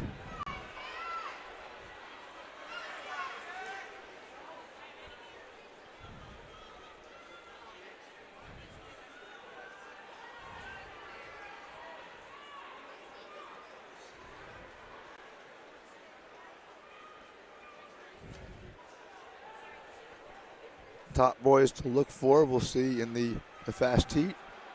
Joseph O'Brien from Shrewsbury is coming in with 34.33 seed time. He's a Division I champ. He's just 3/100ths of a second off the meet record. Mange Camara from Watertown, Division V champ, 34.72. Michael Blake, the Division IV champ from Hudson, 34.95. And those are the three that are sub 35 who are probably going to compete for the title. Tommy Jordan, Anthony Spignice, Sean Glass, and Diego Fernandez, the other round out the top 7.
seventh place is Annie Jackson of Boston Lab.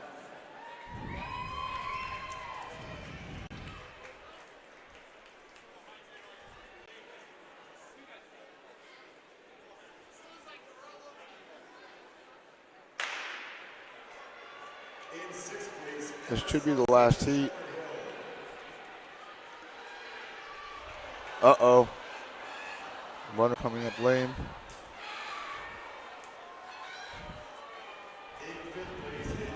Hate to see that. Like a pulled hamstring. 35:21 seems like the time to beat from flight 3. 35:57 from flight 4.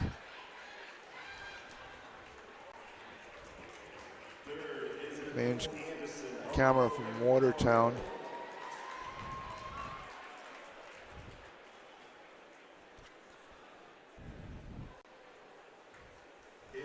Should be the time, should be the best time.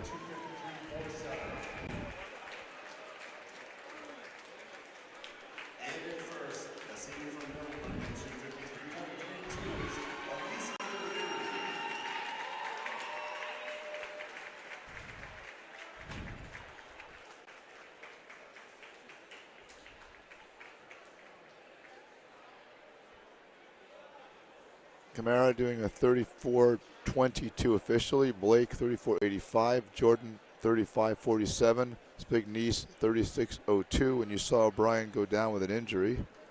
Hope he's okay. Looks like you're going to have some. There were some times in the 35s in the prior heats, so expect the prior heats to get some qualifiers in there for New England. Remember, top 6 go. So it looks like at least 2 or 3 from the prior heats are going to make it. Wait for them to come up with the blended final 6 as we quickly move on to the girls 300.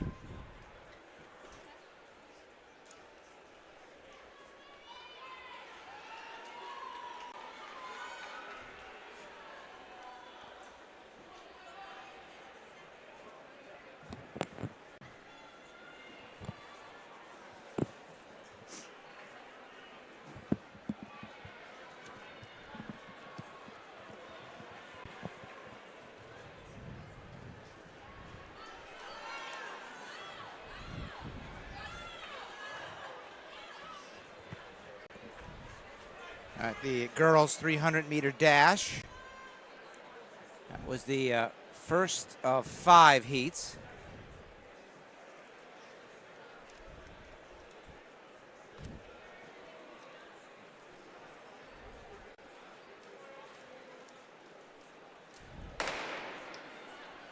Kay Conway of Long Meadow to long jump will be scratched.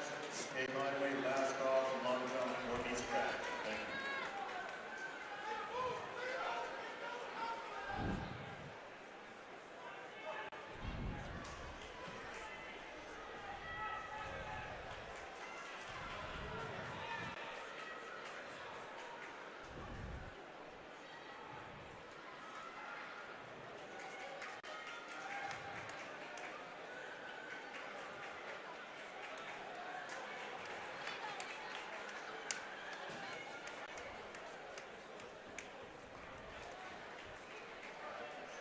Boys shot put medalist to the awards podium, please. Boys shot put medalist to the awards podium.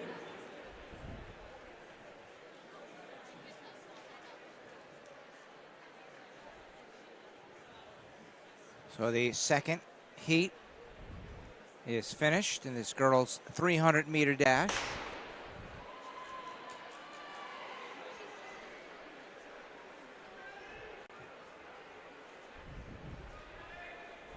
Another group of 4 here.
Gary O'Connor from Milford High School setting the early pace of this 300-meter dash, but she has now dropped back pretty dramatically, and we have a new leader here coming down the stretch. That's Kamisha Lewis from Lowell High School. As we set up the fast heat, we've got to look out for Anna Jordal Henry from Wellesley. She's the top seed, and she also is a 55-meter runner, but she decided not to run the 55 so she could concentrate on this event. So she'll be totally fresh. She's a Division II champ, and she's a sub-40 runner at 39.96. Monique Malcolm from Nowlet, Division IV champ. India Ngemi from Beverly, the Division II runner-up. Delia Barbanti, the Division I champ. Abba Vasili, the Division IV runner-up. And Alyssa Madden, Division V champ. She ran a 39.9, so look for her. It's the best time this season. And she's coming in as the 6th seed, so she may be the one to watch here. Anna Jordal Henry in the lead. She's the favorite, and then probably Alyssa. We'll see. Yeah, Henry's going to take it going away. And Delia Barbanti in second. Yep. In sixth, Henry Sobieschek of Good Dorn.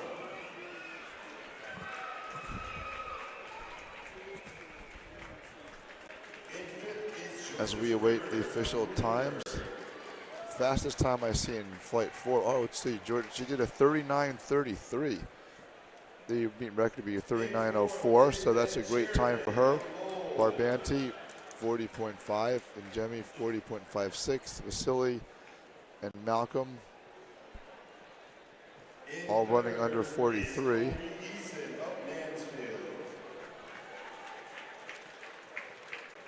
Now they've got the boys' shot put up there. Felty doing a 66-foot throw. Felty came in here, I think, is U.S. number 1 in the shot put. So that's just ridiculous. He's thrown as much as 67 feet. And that's a state record. He threw that at the Boston Holiday Challenge. But today it's a 66.4 1/4. He beats number 2 by 15 feet. Wow. 15 feet. Well, that's what happened with your U.S. number 1. Yes.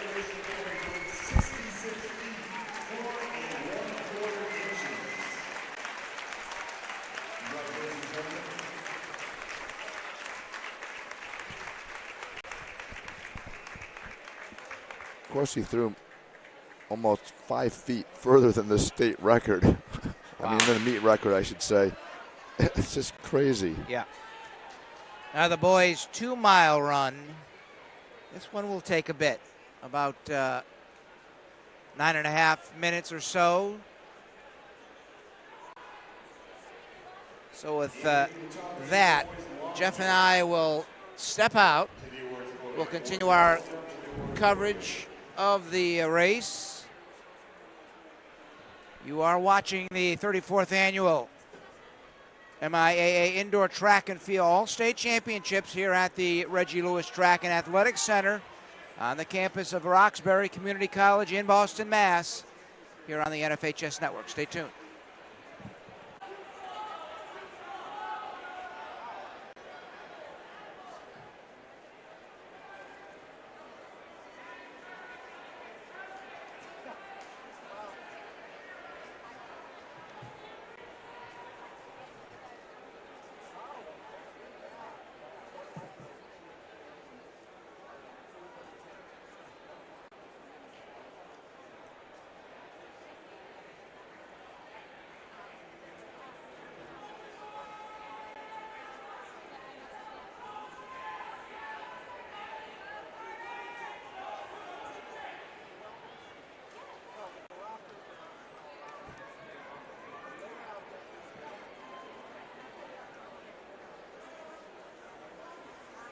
Trevor from North Andover to the awards podium, please.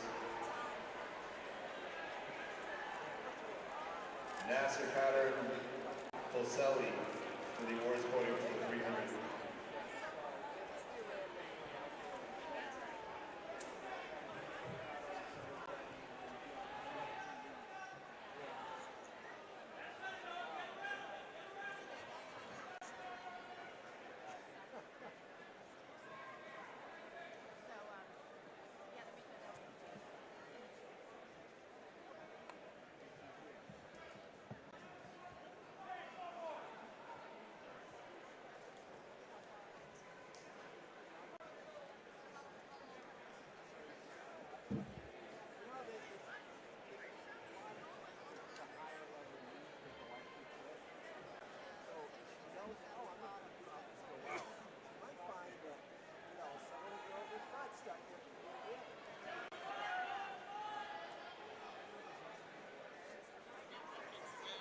Boys 300 medalists. In 8th place, Christian Polselli, Autumn Pember. In 7th place is Sean Carter, Boston College High. 6th place is Trevor Nasser, of North Andover.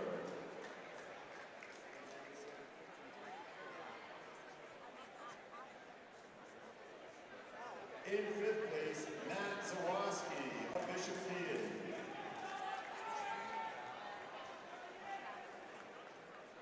Fourth place goes to Tommy Jordan of Needham.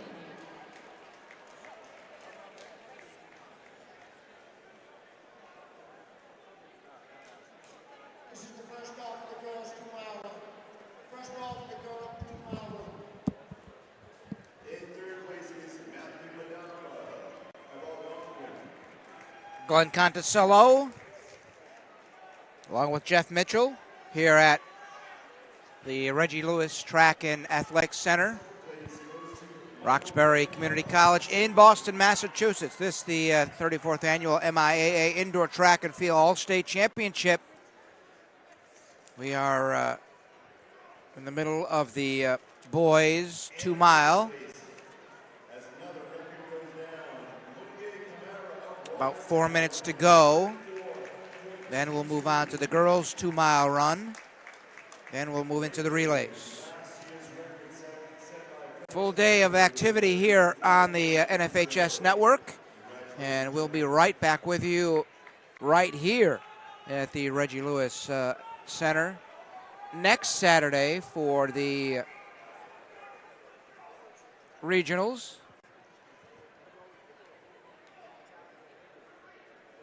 Or the Open, as they call it.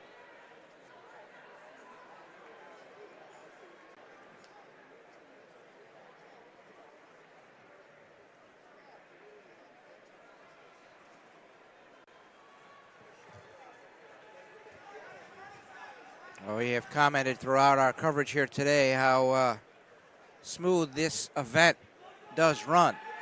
They have the shot put, the long jump, the high jump going on simultaneously as the track events continue, and it's seamless, folks. Absolutely seamless.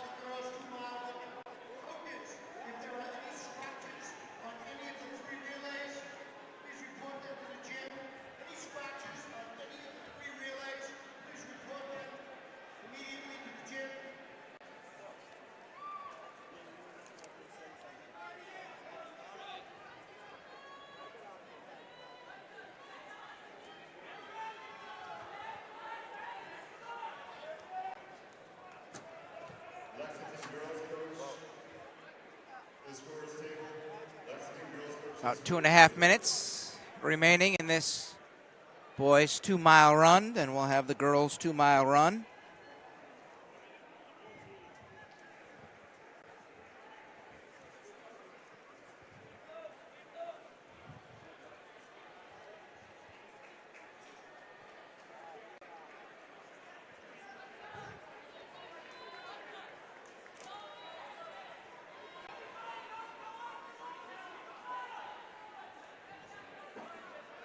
Three laps to go.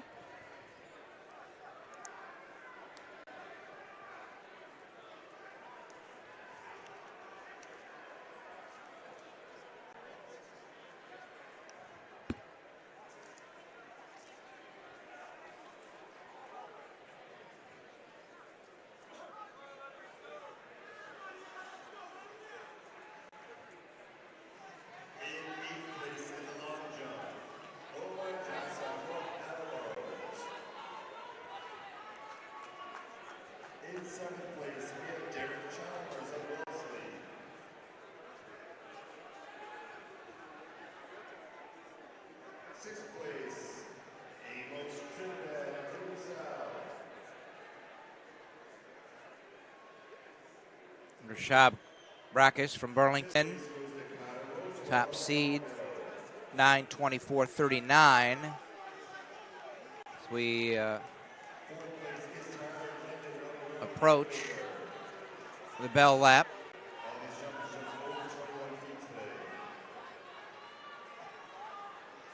In third place, St. John Prep senior John Kirkby with a 22.2 3/4. Second place goes to Richmond Quatang of Lowell, jumping 22 feet 5 inches. In the winner today, seated from Acton Martinsburg, jumping 23 5 And the bell lap.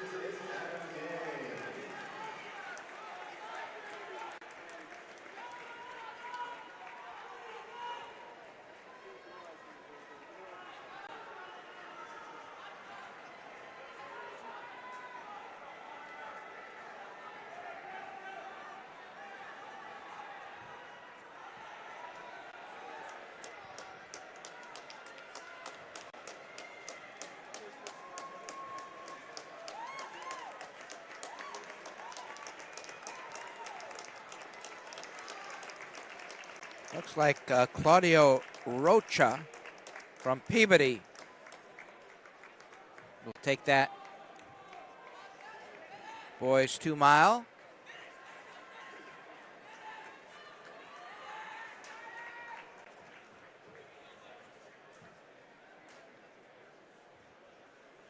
The first heat. Yep. Just say, since we have a few seconds between the 2 miles, good to see Adam Yang come back to win the long jump. Of course, a little short of the distance that he wanted to jump. He's jumped 24 feet before. He's the Division I champ, and he was well over the meet record with his 24-foot jump, but today he didn't quite equal the meet record of 23.8. This is the marquee event right here. I think the boys 2 mile, when you've got Ryan Oosting, who I've been watching run ever since he was a freshman, and he just seems to win. He sometimes puts in good times, sometimes not, but he's always seems to be first at the finish line. But mentioned before that Rashad Prakash from Burlington decided not to run the mile so he could be fresh for the 2 mile. So expect Ryan and Rashad to be really battling it out when it comes down to the last few laps. And if you're other runners in the race, the good thing about having those two in the race, even though you don't expect you probably will beat them, is they're going to pull you along to a good time. And as I said, the great thing about track and field is that you could finish 5th or 6th and beat your PR about like 5 seconds and feel better than the winner who doesn't run as good as they thought they could have. So it's quite an interesting sport from a lot of angles and a fun sport to be in no matter what your times are. But in perspective, you've got the PR of 9:15.56 for his job is U.S. number 7, and Ryan's best this year of a 9:13.9 puts him at U.S. number 2. He did that at the Middlesex League Championship. He's also run sub-9 last year in the New England, so when Ryan decides he wants to run fast, he can break 9 minutes, which is an absolute phenomenal time. It's hard enough just doing 4.5 minutes in the mile, but to do it twice in a row is crazy.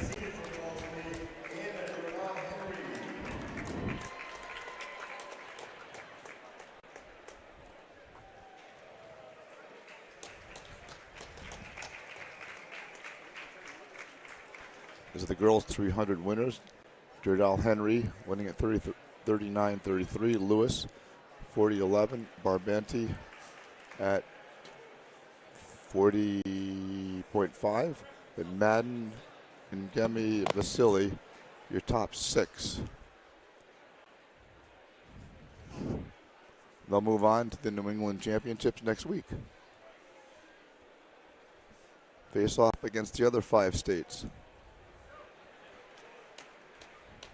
And we think this is a action-packed day. Boy, next week will be even more. Yeah, get here early to find parking. Yeah. Because it's ridiculously hard to find parking even on normal days. Well, you and I did a nice job getting here when we did. Yeah, well, we have to be here 2 hours early, so. Wow. It's a 5 or 6 hour meet. I don't know how many fans are going to come here 2 hours early for a 5 or 6 hour meet, especially when their kid's probably running in one event that takes about 15 seconds. So that's probably why we got a lot of people at home watching this, waiting for us to say, it's now time for, and then it's like, oh, that's my son's event or my daughter's event. And then they rush and then they watch it and then they go back to vacuuming or something.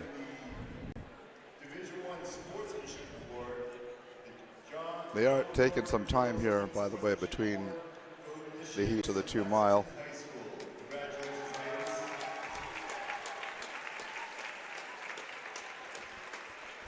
Kids kind of wandering back and forth, not sure what to do with themselves. They've all warmed up. Now they got to re-warm up.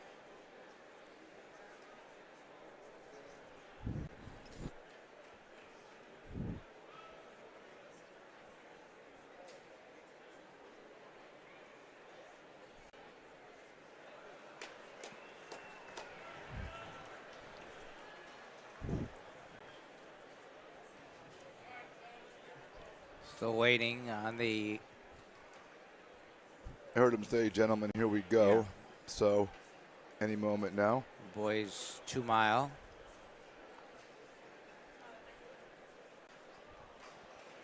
Second flight.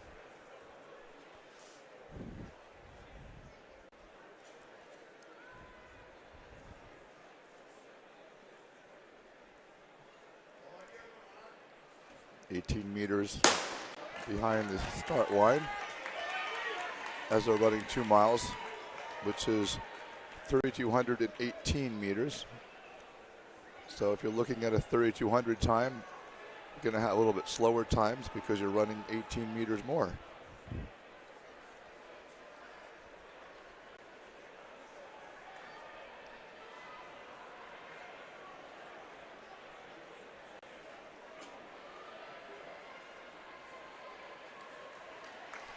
Looks like it's already a fast pace.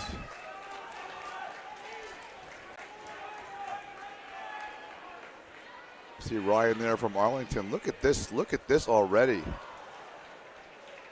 This is saying I'm running one event. This is my one event today, and I'm going to make the most of it. This is, this is a 2 mile, guys. A 2 mile, and you've got this much distance between the top 2 runners in the pack. We said it was going to be a 2-person race, but we didn't think it'd be a 2-person race in the first lap. Ryan Oosting. Ryan Oosting and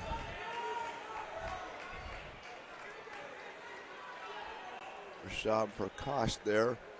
Well, those are the top 2 in the seedings. So Some of the, not a surprise that they're out in front. The surprise is their lead just 90 seconds in. Well, this is what happens when you're basically number 2 and number 7 in the entire country, right? You're going to distance yourself from the rest of the people in your state, 1 of 50 states. So that's pretty remarkable.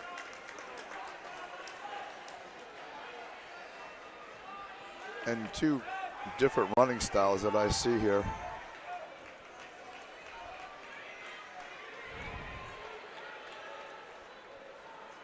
Oosting with the long strides, his long legs. It's almost like it's like he's just got a little bit more fluid, I think. It's like he's striding sort of proportionate. I don't know. It's everybody's got a different style, so there's not one right way or wrong way. Sometimes it's good to be in second place. You're just focusing on the guy in front of you, and you're just letting your mind go and saying, just look at him, go into a trance, and just don't think. Just, right. The guy in front, typically when you're this far in front, you figured out what pace you want to run. You know, like you want to do 35-second laps or something, and then you're trying to hit your marks. But I know Ryan's got a sprint, so I don't see him as the type of runner who would be that tactical. 2:48 he comes around in.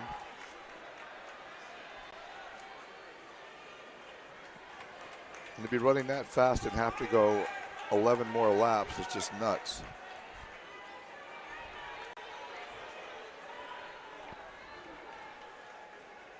For clarification earlier, in the girls 600, MIAA Page's time of 1:29.71 is the fastest time run in Massachusetts, the fastest time that's ever been run in New England, and at this time it is number 2 in the United States this season.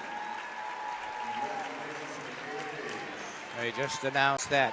Yeah. MIAA Page is 129.71, and the 600 meter is tops in Massachusetts, tops in New England, and number 2 in the country. Yep, that's what we reported when we saw it. Yep. So what took them so long to figure that out? Come on, guys. Now, as we see Ryan just running away with this,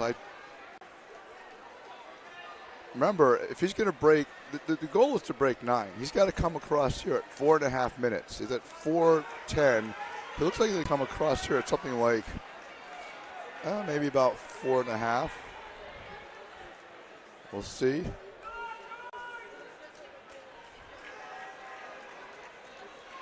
It's like he's got it down that he is going to do 9. Here he comes. Exactly. Look at this. Exactly at 4.5 minutes.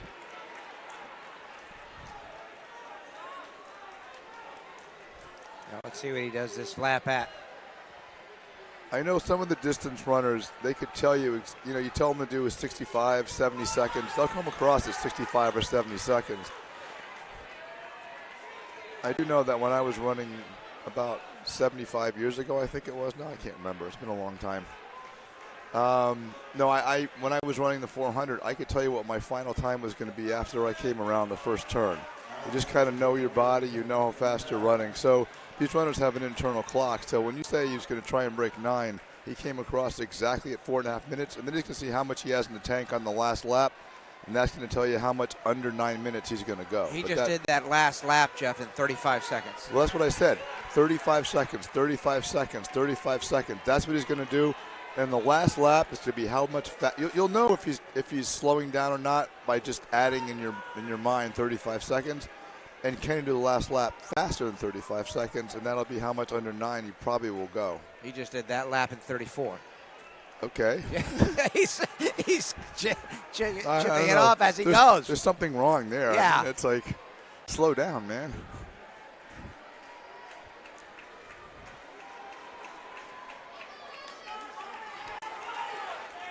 He very possibly, with 5 laps to go, will lap the field, at least.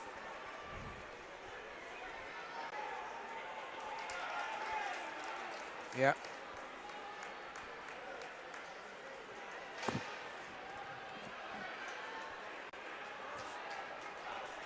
Yeah, he's right around 35 or so seconds each lap.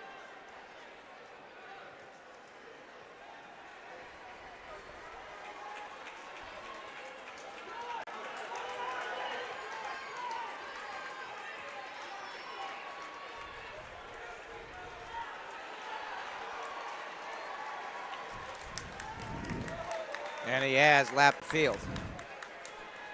They've got the #1 time in the country this year, Sam Affolter, who's a star cross-country runner. They have him at 9:11. Ryan has run last year in the New Englands. He ran sub-9, but this year, I mentioned he was #2, but he's #2 at 9:13.9. So you're looking right now at a U.S. #1 pace. I mean, when he finishes this race, he will be U.S. #1. The question is, how far below 9 can he get at U.S. #1? So you're tuning in to see the Massachusetts State Championships, the All States, as they say, and you're seeing the #1 runner in the country competing for the Massachusetts title. So when I said this was going to be one of the premier events, that's why.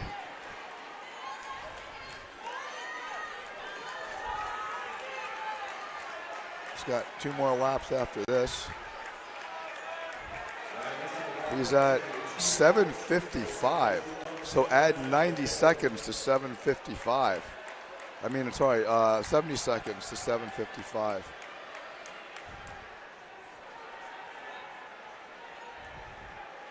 So about a 9:05.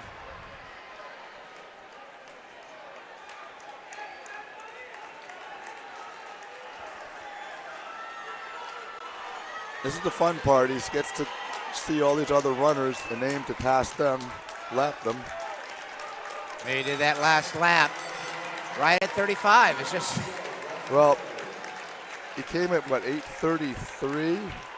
So look at him. See, this is what propels you. Keep picking off these runners. Now look at the next guy in front of you. Pass that guy. Don't think about the fact that you're going to break 9 minutes. Think about who's in front of me. Look at him. Pass him. Catch up to that guy. Now sprint. So he should be about 9:05, I thought, the pace that he's on. And he's at 9:05. Yeah. Yep. I mean, you could tell you just added the 70 seconds and slowed down a bit, but that's going to be U.S. #1 anyway.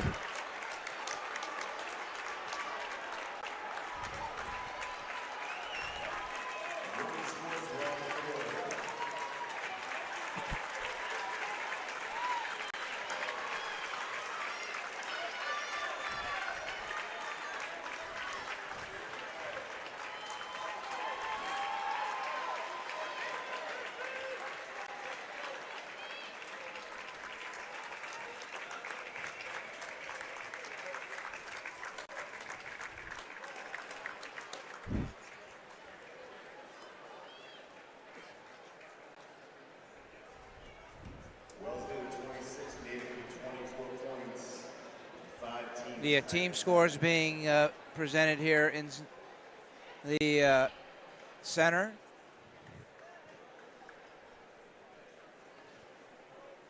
Give them to you once they circle around again.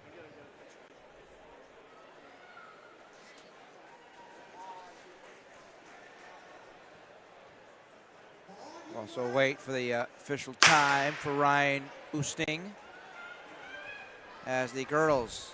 First heat of 2. First heat, yep, the 2 mile. And then after this, we'll have all the relays. Wellesley with 26 points, Natick 24. And they pretty much separated from the rest of the teams. A whole bunch with 10, which Yeah. means that they had probably some girls that won their events to get the 10 points. 10, 8, 6, 4, 2, 1. Ryan 9:04.89, so he breaks 9:05. And looked like it was Zarley in second place. This Zarley, Aquaviva, Burgess, Nicolopo, Espazio, Brown, Ryan. And Prakash got 11th. I didn't even notice that. Man. All the way down at 9:47. That's too bad. So Ustin Darl, Aquaviva, that's 4.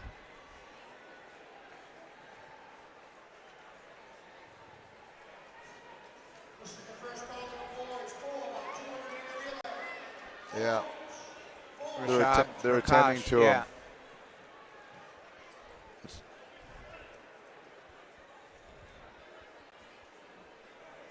Trainers are with him. So they're more talking with him than really doing anything else as he tries to catch his breath. And yeah, we don't know if he was ill before this meet or if he just got dragged into a ridiculously fast pace. But it's unfortunate because you have to be top 6 to move on to New England. So still, there's the New Balance Indoor National Meet, and the qualifying time for New Balance in the 2 mile is a 9:18 for the boys championship and a 9:30 for the emerging elite. So I'm sure we'll see Rashab in the New Balance indoor meet if he decides he wants to compete.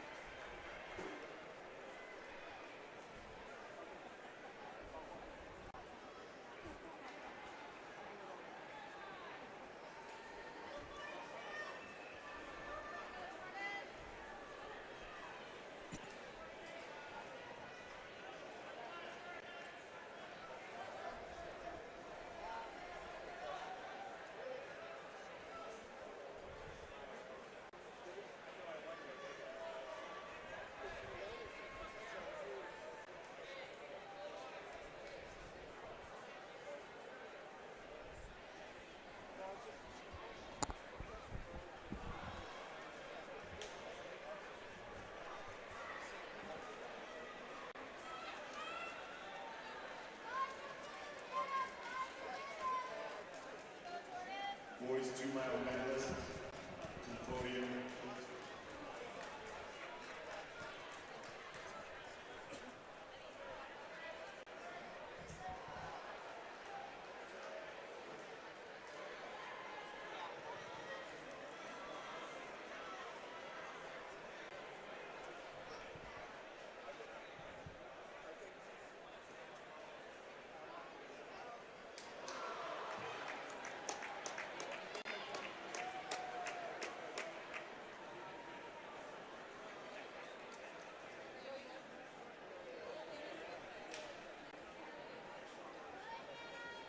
Medalist for the boys 2-mile. In 8th place, we have Casey Ryan Tewksbury.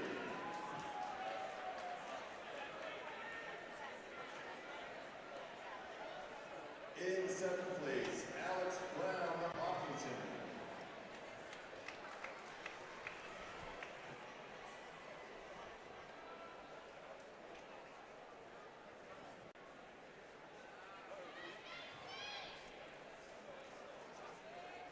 In 6th place, Marcus Lastasio of Boston College High.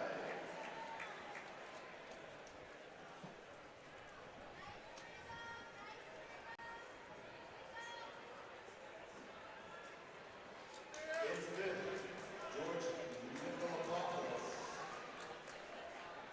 from Yankton Prep. In 4th place, we have Ben Burgess of Framingham.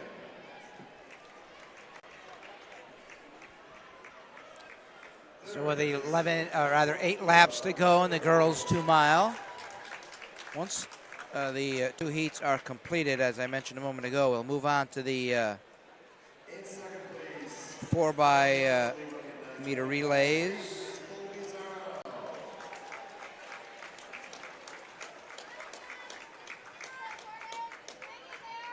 We'll have 3 heats in the girls, 3 in the boys for the 4 by 200.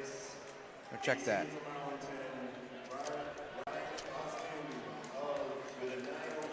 No, that is correct. Then the 4 by 800.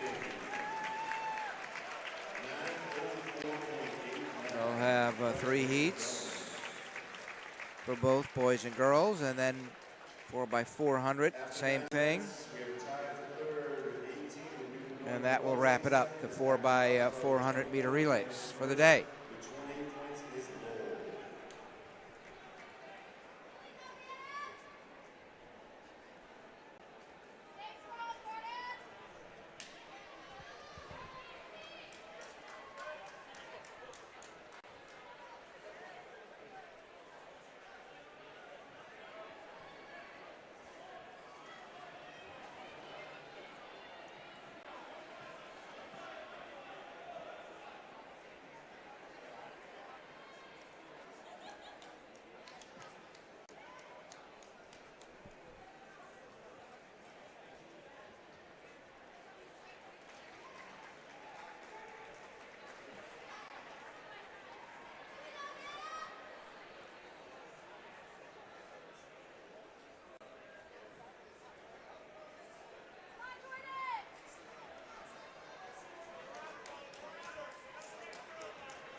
Now 4 laps remaining.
Boys high jump with 2 jumpers still jumping. Barriers now moving up to 6 foot 8 inches.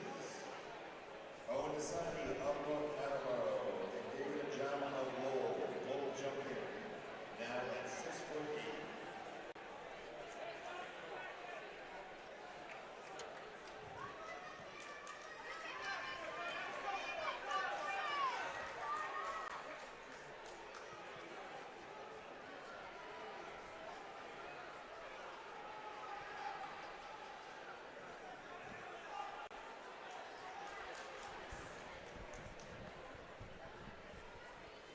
Approaching the bell lap.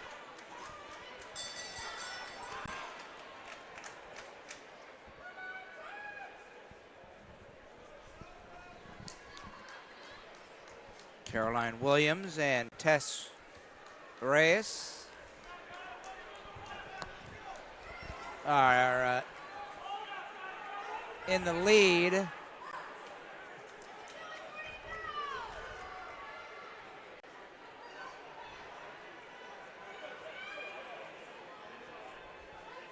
Wow, as they come down the final stretch here, Tess Reyes will take it.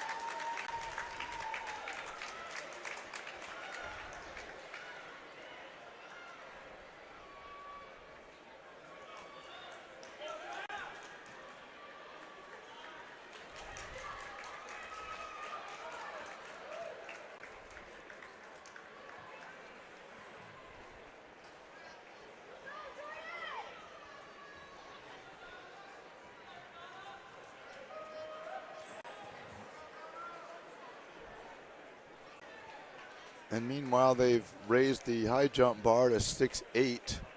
Oh, and we had just a clearance of the high jump bar. It looked like Owen Nisani from North Attleboro, and we have David Ajama from Lowell. So we have one over. Looks like Nisani was the one over from Attleboro, and David Ajama from Lowell missed on his first attempt. And with the high jump, if you all clear a height and then you go to the next highest height and you don't clear, then it comes down to, you know, the fewer, you know, if you clear on your first attempt and the other guy didn't, you're going to win. Right. So right now the tie break, if it goes to that, goes to Owen. And we're off on the girls 2 mile, which is another interesting event.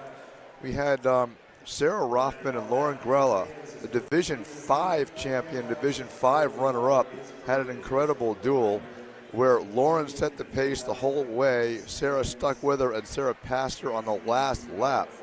She set a 22nd meet record, and her seed time of 10:43.87 just beat out Lauren's by 10:45.65. So those two come in as the top two seeds of those that qualified.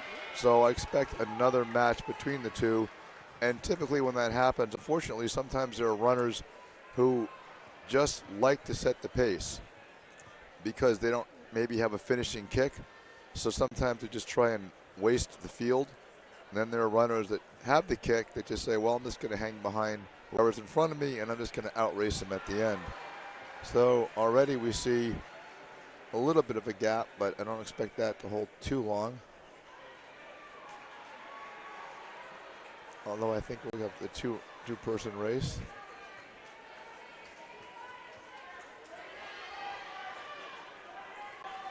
Sarah representing Littleton, and Lauren representing Ursuline Academy.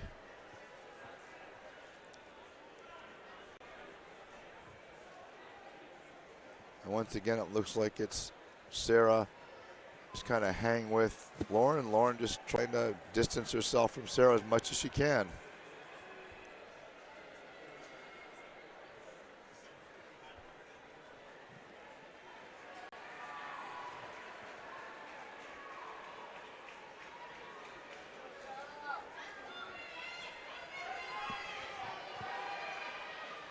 And in third place, you have Catherine Connolly from Natick.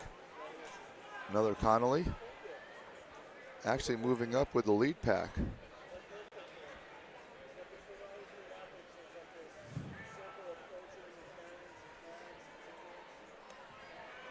As we get ready for attempt number 2. The high jump. David Ajama. There he goes. And he made it. He made it, yeah. Might have seen that in the background as the young ladies were running by us here at the finish line area. Remember, that was his second attempt, so now they're going to shoot up to 6:10. And the meet record's 6:11. And they're at 6:10. Now, if you do clear the height and you're the only one left, you can set the high jump bar at 8 feet if you want to. Not that you're going to clear it, but you know, it's up to you. But if you don't, and you got more than 2, they're going to set it for you. So they're setting it at 6:10, going up by 2 inches at a time.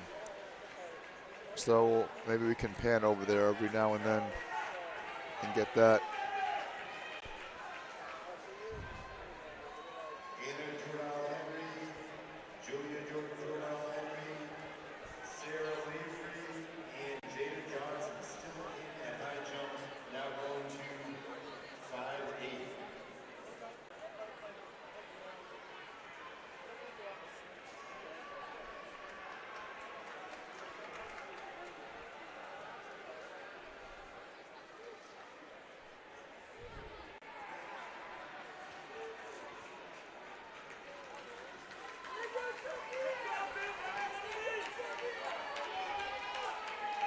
Grella and Rothman still 1-2.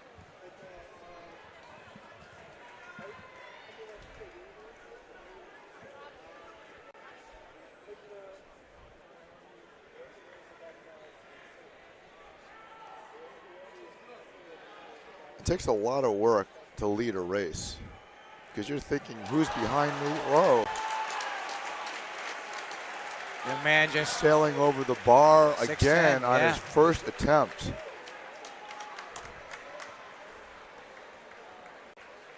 So Owen Nasani with a 6'10" leap. 6'11" is the meet record. There's a couple of kids in Connecticut who can do 6'10" or higher. So it's going to be an interesting competition next week in the New Englands.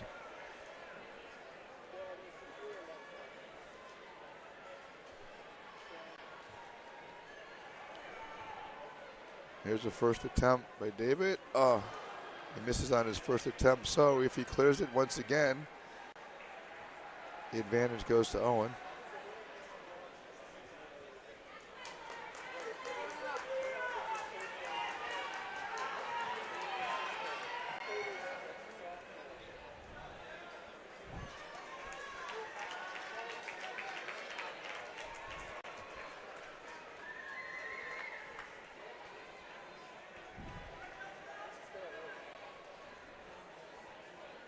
See if Catherine Connolly decides she wants to take the lead here.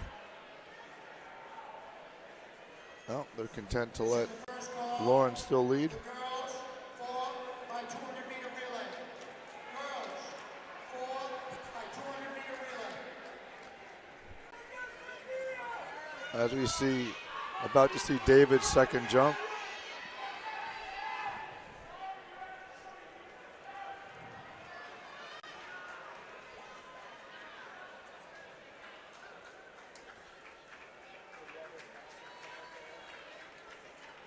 There he goes. Remember, if you could stop anywhere here as long as you don't leave the ground, and he's leaving the ground, and he needs to do it. He's got one more attempt. We've got a lead pack of 5 with the girls that are broken away. That's surprising. That's surprising, Yeah. but that's good. For who? For us. Okay. No, it's good for all the girls. They're all going to get some good times. Good time here is anywhere under 11 minutes, and there's at least 4 girls that are under 11. Now, if you want a really good time, then go under, 10:45. Although we've seen, the meet record is 10:29.57, and there are some girls every year that will do a sub 10, but that's just nuts.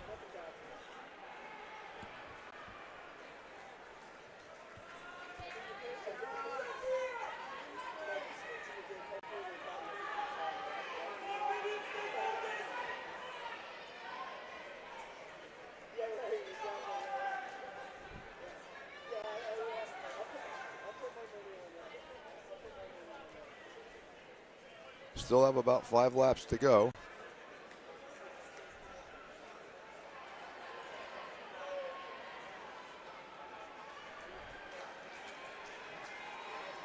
The girls 2 mile.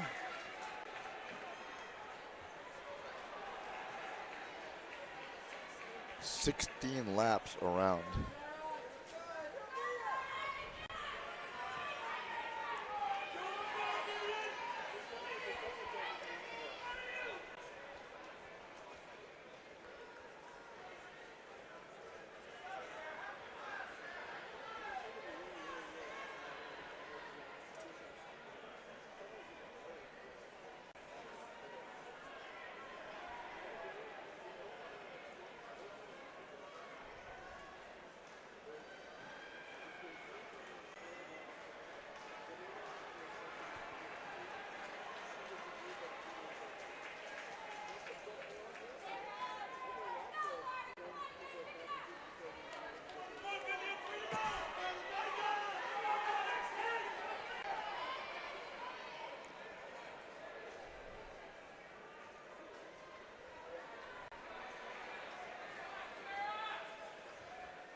You hear And David's last attempt. a rhythmic applause cheering him on. Can he do it? We'll try and pick it up for you. Yep. There it is.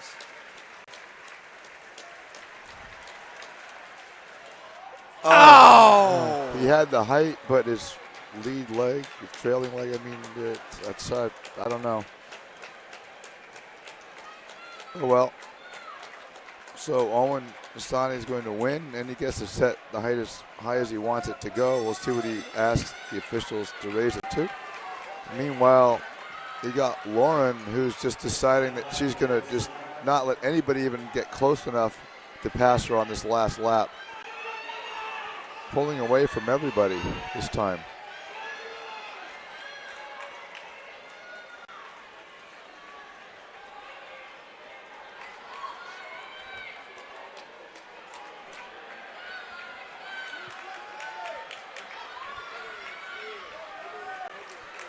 See if she can beat her best time of 10:43. It looks like she will handily beat it.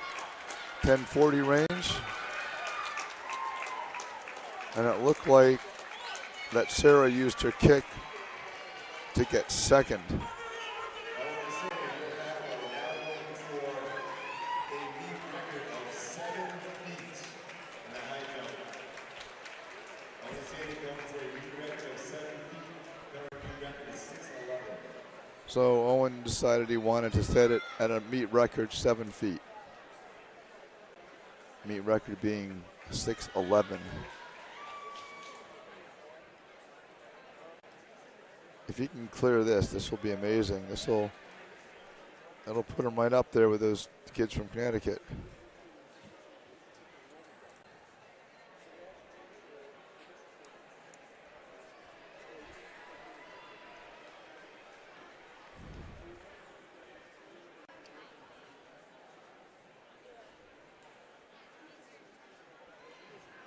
Now we are getting, I think they might just pause here for the high jump. Here it is.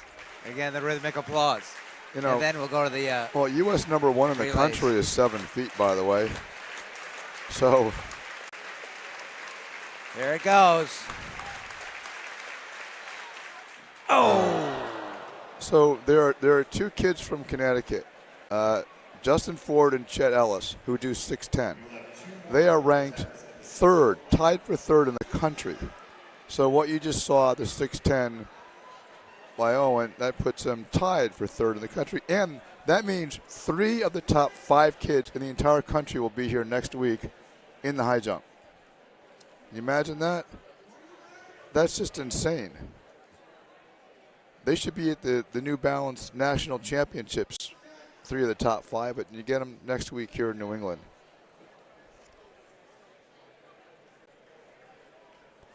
Number 1 in the country is 7 feet, so number 2 is 6'11" and 3/4.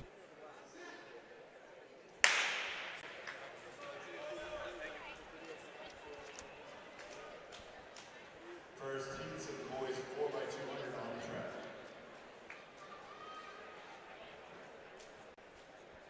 This is the 4x200 relay. That means everybody runs once around. There's a 3-turn stagger, which means you stay in your lane here, then you run around one more turn, and then you cut in. Uh-oh, there was a bad handoff. Yep. There's a handoff zone. It's a 20-meter zone. You have to stand. There's like 2 triangles that point each other. You have to stand within those triangles, and you have to start your run within the triangle and get the baton before you get to the next triangle, or else it's a zone violation and your team is disqualified.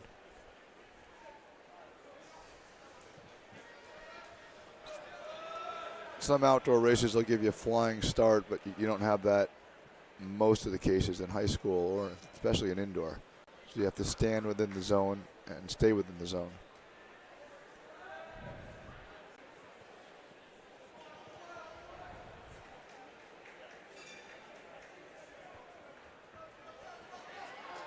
There's probably about 5 heats of this, I would guess, but they didn't tell us.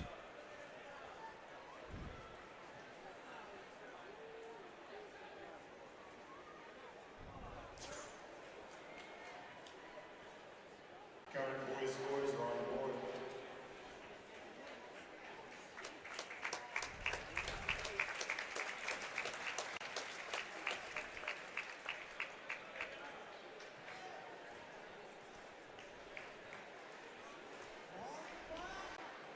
Boys team scores. Natick 29. Wellesley now 26.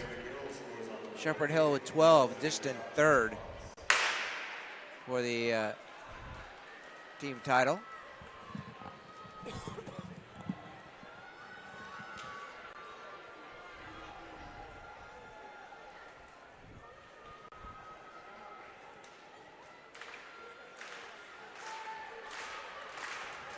And once again, the rhythmic clapping as they anticipate Owen's next jump. And here he goes. Nope. This is going to be real tough to do. He's got one more attempt. Trying to cover it for you here on the network.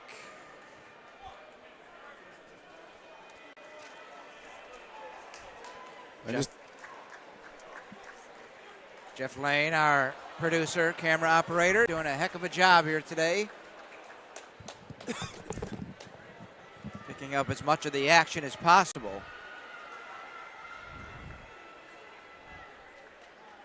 So to set you up for the 4x2, the top teams coming in, the number 1 seed here is Wellesley.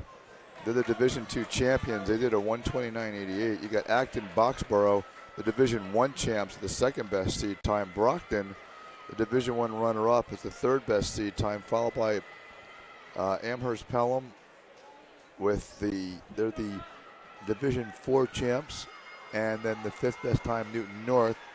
But they've run a little faster seed time in the Bay State Conference Championship. But those are the top 5 that I expect they're going to be competing for the championship here in Massachusetts. We should see them all in the final heat coming up.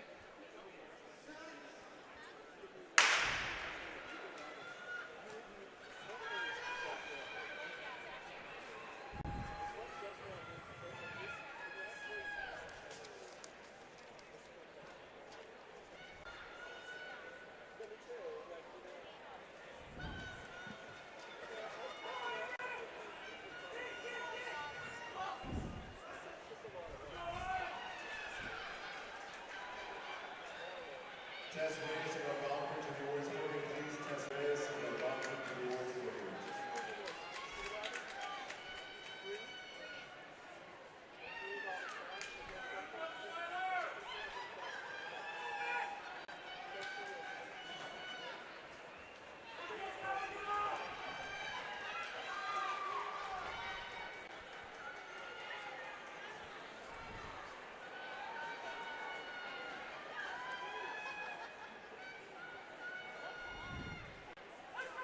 You'll notice too that there's a line of kids. They got to anticipate who's in front, and so you get to the front of the line. Oh, bad handoff for the team in first place, so they're done. That does happen. I was going to say watch for it, but then I don't want to jinx any team, and there you saw it happen. In sixth place is Emily Booton of Pope Francis. There's really 2 types of handoffs here. You've got a blind handoff where you just put your hand back and run, and then you feel for the baton. And there's the safer handoff where you just kind of like put your hand face up and look back. In fourth, Catherine Conley of Natick.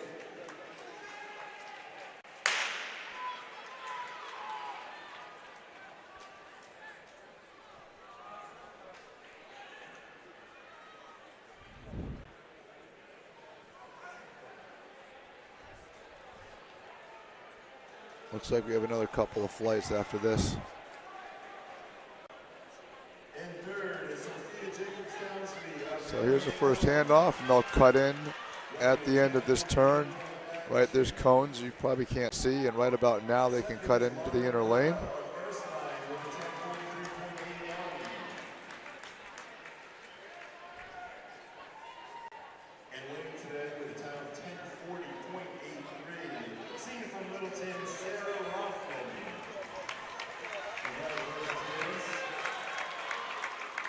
After 7 minutes, we have 8 teams tied with 10. And we have Shepherd Hill in third with 12, Wellesley in second with 26, and Natick in first with 29.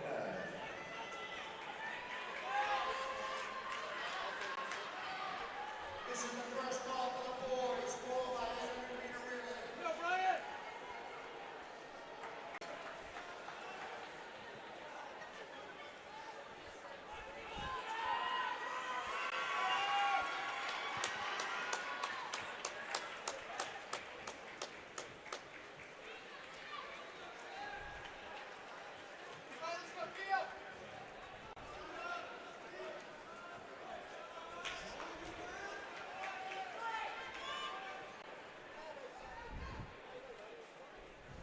There'll be 2 more.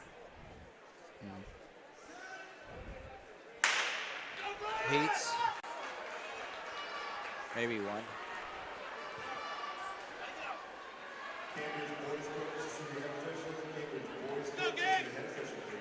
Well, this looks like the.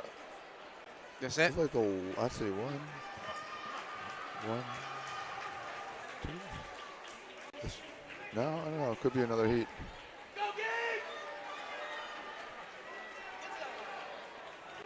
Yeah, there's one more heat after this.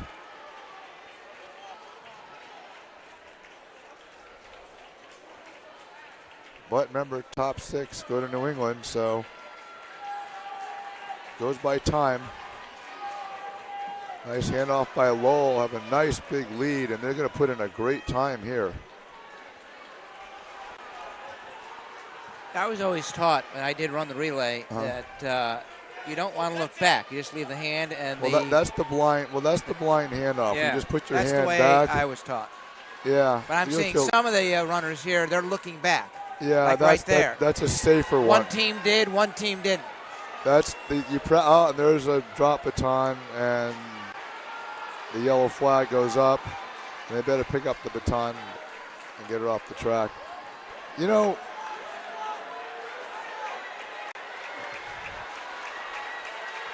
Look at this. Lowell's going to be passed by Newton North.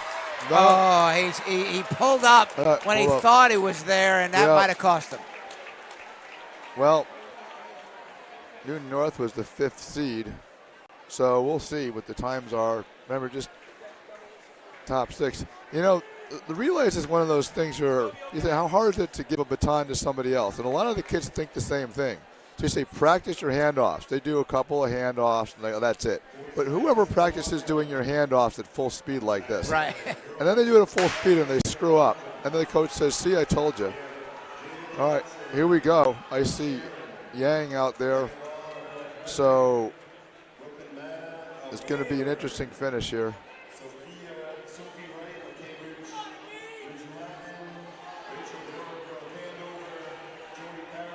And sometimes you get your faster runner going second because you want him to get you the lead, which is why you got Adam running second, so he takes the lead, and everybody's got to run and pass him. Because if they have to pass you, they've got to run faster than you. They've got to run further than you to get around you. So here's Yang coming in here in first place, giving the lead to his team. And it's a 2-team race. Some of the runners have to be careful. Once they have handed off the baton, they're veering to their left almost immediately. Yeah, I always expect and they're almost running into the. Well, they're running almost hitting the clock. Oh. And I've already seen 3 young men just veer away from. Oh, and Acton Broxborough was passed at the handoff, and he's no, look at this. He's making him go wide. Look at this. They're side by side, and that means you're going to have to go. That's incredible because you're running longer when you've got to run side by side all the way around the turn. It looks like, yes, looks like Wellesley got it. The Division II champions edging out the number 1 champs, Acton Broxborough. And that sometimes, you have your fastest runner maybe running second. You just, you don't know. That was their strategy. So give it to Wellesley. Let's see what their time is. The meet record is 129.7, and Wellesley came in at a 129.88, so don't know yet.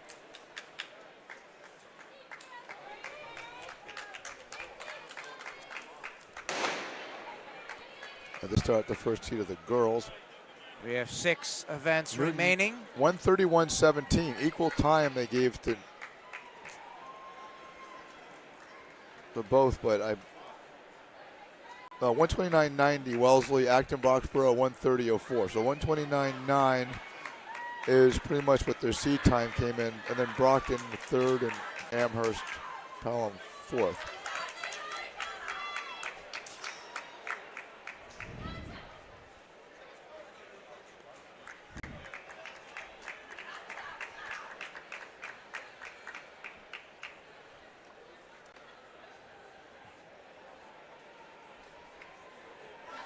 One thing they've not done is combined all of the top 6 on the board, unfortunately.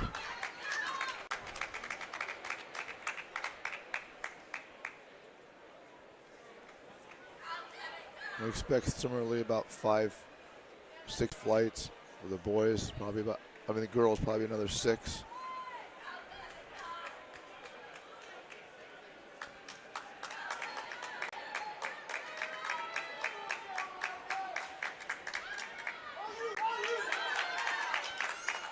Which would mean 6 heats of about 4.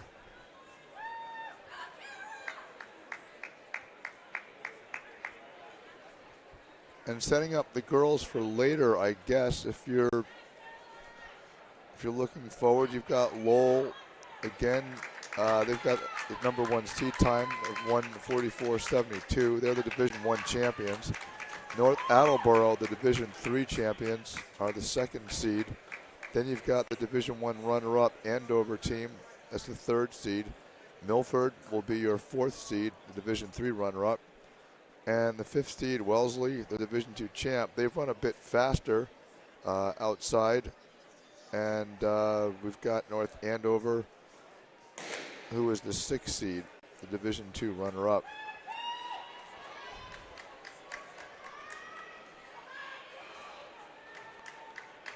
And of course, we'll see them a little later.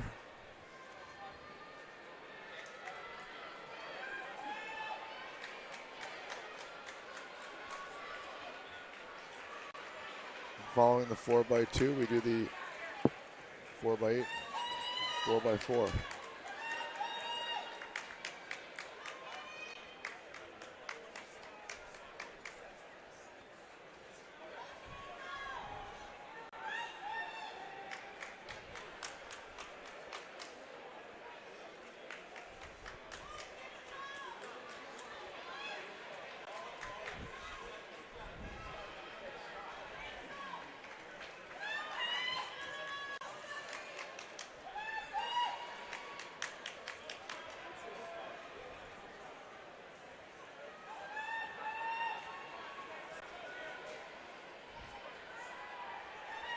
With the 4x8, Glenn, I think you're going to see a lot more of the looking back because you're not doing it at such fast speed in the 4x8. Here, you really should do the blind handoff. It just they start running now. They have their hand back. See, hand is up, hand up, and they're feeling for the baton. And it's really for the responsibility, in my mind, is the runner with the baton that needs to transfer it. You've got to hit it into the hand, almost like the quarterback putting the football into the breadbasket of the running back. But also the running back here is getting a head start. So you don't want to start too soon or else the other person's, otherwise you start and then say, wait, where's the baton? Now you got to slow down. So you do have to practice it. Yeah. And it is incredibly important, especially here when you're handing off, you got to quickly go around a turn. So if you have a bad handoff, you can just lose your lead and then you have to wait for the entire turn.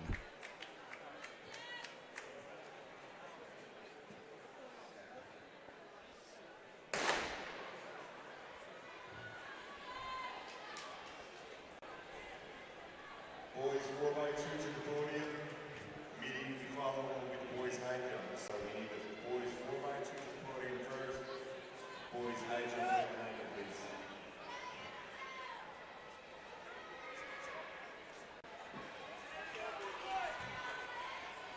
Boys 4x2 teams from Mansfield, Lawrence, Pembroke, Brockton, Lowell, Lee, Norfolk, and Roxbury, and Wellesley to the podium.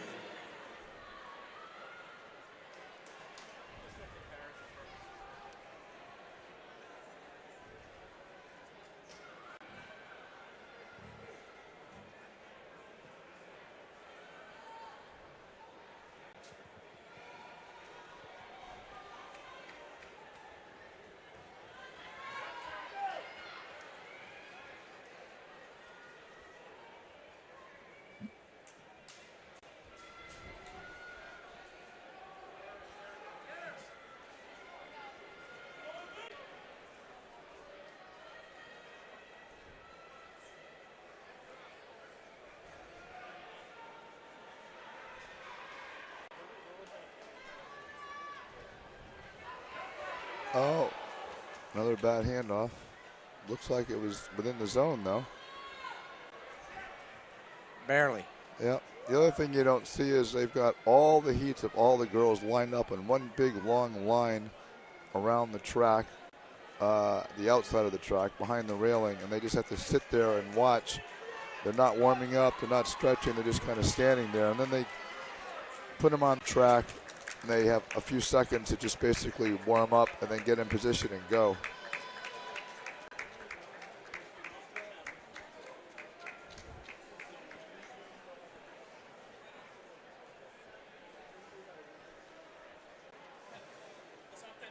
That's the big question.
Brockton boys, 4x2 to the podium, please. Brockton boys, 4x2 to the podium.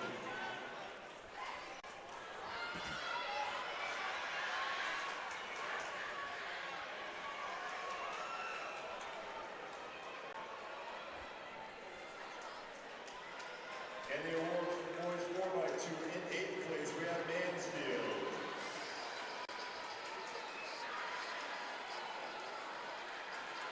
7th place is Lawrence. Oh!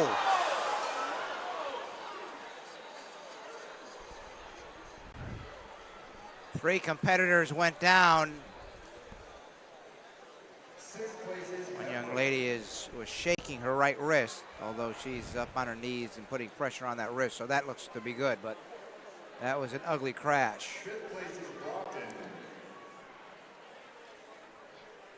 Usually you see that on handoffs, not at the finish line, but she looks to be okay. If her parents are watching at home, she's walking it off. Looks fine.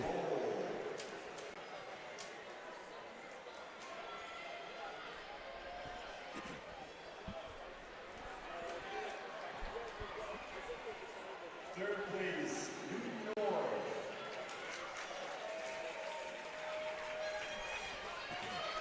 Second place goes to Acton Roxborough with a 1:30.04.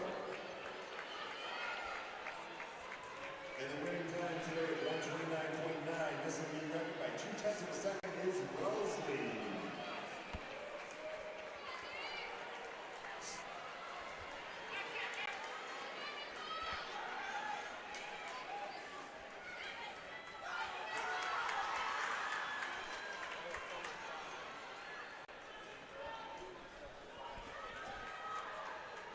If there's 4 or 5 in the last heat again, then you're going to see a couple of these teams that should advance or have a chance to advance to the New England meet. So this is an important race right here.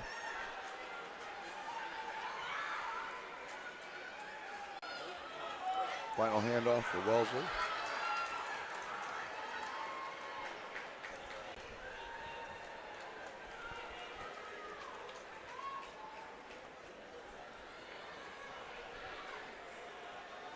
Looks like Wellesley with the lead here.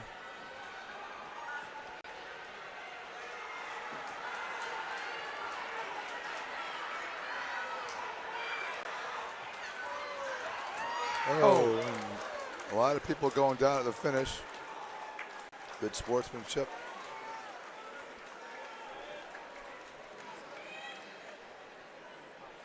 Now, these aren't soft crashes either. These student athletes are going down hard.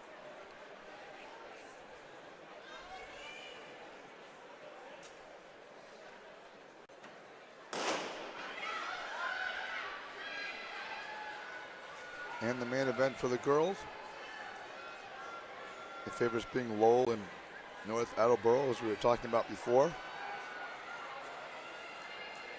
Lowell, North Attleboro, Andover, Milford.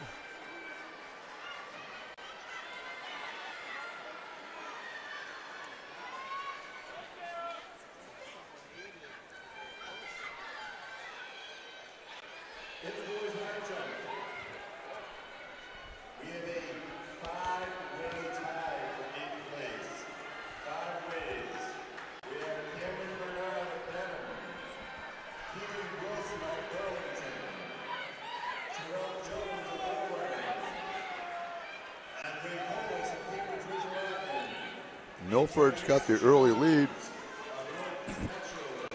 but cutting in. Uh-oh. Look at her go. Wow. Second and third place, hitting each other's legs.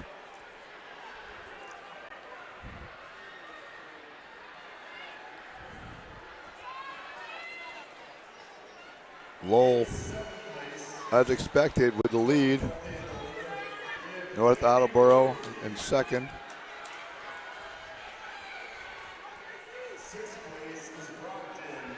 The Division I champions look like they're going to be the All-States champion here. Although, look at this. Can't you catch her? No. No. Very good run for North Attleboro, coming in a close second. Advancing on to New England.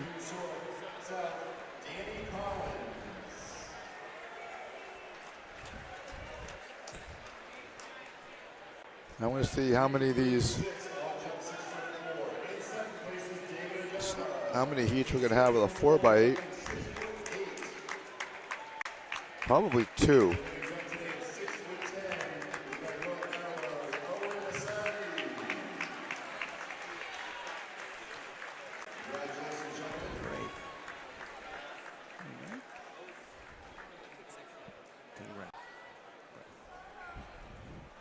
We're going to take a break and come right back to this relay right after this.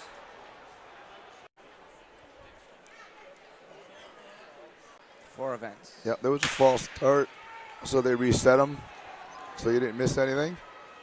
We told them to false start them because we had a commercial to run. Right.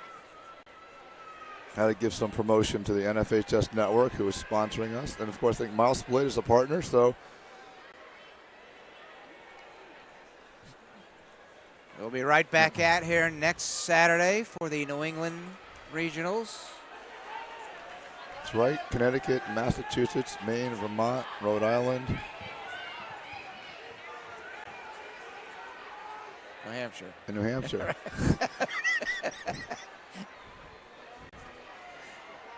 They're still in New England. Yep.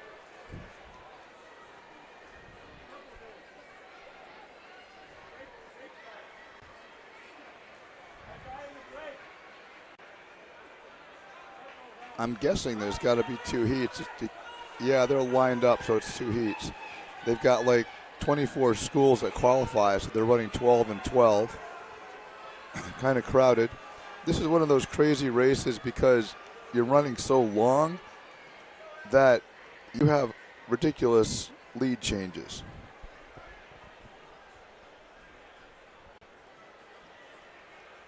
So you may have a couple of runners who are phenomenal that can run around 2 minutes, and the other 2 are okay, but This entire race is going to take about 8 minutes, a little more than 8 minutes. well, if you can run 8 minutes is like a premier time. So if you can run 8 minutes, you're 8.5 minutes. yeah, you're probably going to win in 8 minutes. Right. There's one team in Connecticut who ran sub 8, so 8 minutes is what you want to aim for. Which one? Bloomfield? Not on the 4x8. Xavier. I think it was Xavier this year. It was so long ago. It was like last week. So. Yeah. I don't even remember what I had for breakfast, let alone what happened last week. You know, I've only been watching every single one of these track meets for 10 years, you know, so they all blend in together. Yep. My son having won way back in 2010, it seems like yesterday, or 2010 and 11, an outdoor in 12, but it's quite a ways ago. A lot of these runners go off to have incredible college careers, and some have even gone pro. We've had runners in Connecticut that have won national championships, and runners here, Massachusetts. One runner from Connecticut set a world record, Henry Wynn.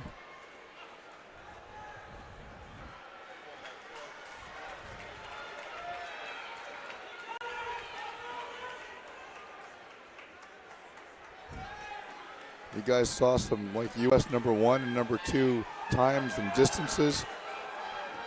The shot put, Felty was #1. Ryan Oosting. I mean, it's unbelievable to think how small Massachusetts is compared to the other 50 states or Connecticut, and yet you're seeing kids who are competing at the top level.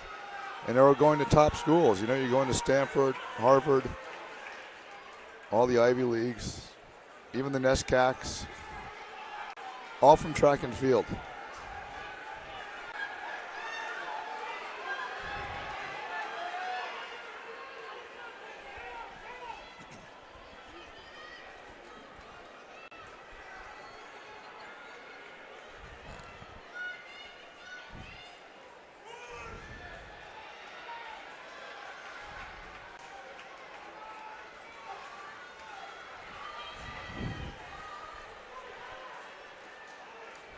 Gotta think it, if you're a relay runner, if you're left-handed, that seems to be the norm, where the exchanges are happening from right to the left. right to left, correct.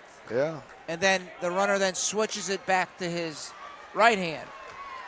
So, boy, if you're left-handed, that movement of switching it to your other hand doesn't happen.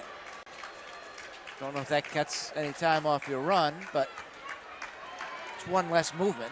Yeah, that's a good point. You know, I never thought about that. I mean, I ran a lot of relay races. I'm here for a reason here. I'm here to make you think. But you know something? There are a lot of things we do in life we don't even think about, right? I know.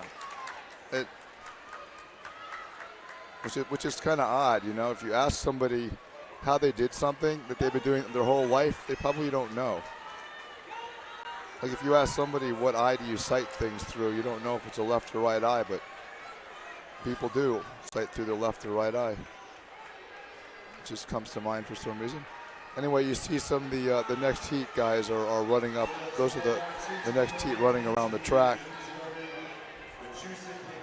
And I see Ryan Oosting actually looks like he's going to anchor for Arlington.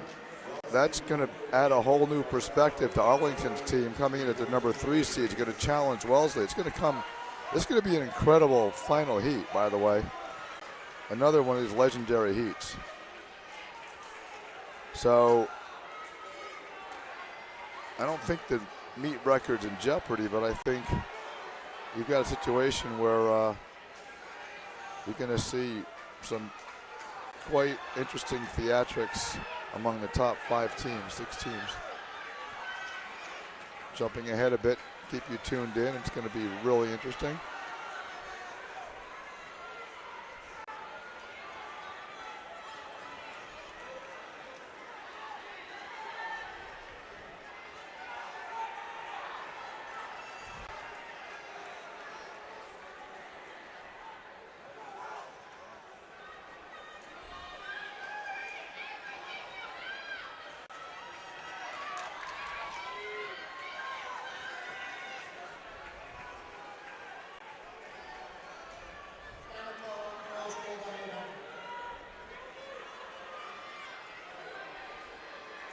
The goal of every 800 runner is to run a sub-2.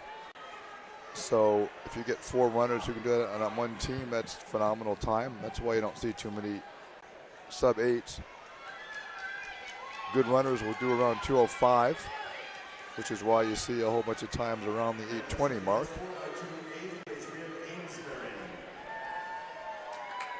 We've got 2 laps to go. And this heat, First of two with a 4x8. Right now, Lowell leading the boys' team scores. 41 points so far on the day. Wellesley was in second. Well, Wellesley looks in good position to pick up at least second place. And fifth is Wellesley, 146.89.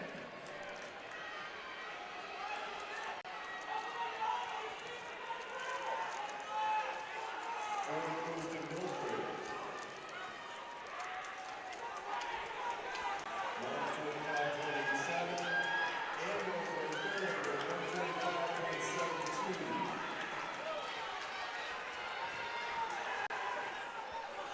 North Attleboro in second with 144.91.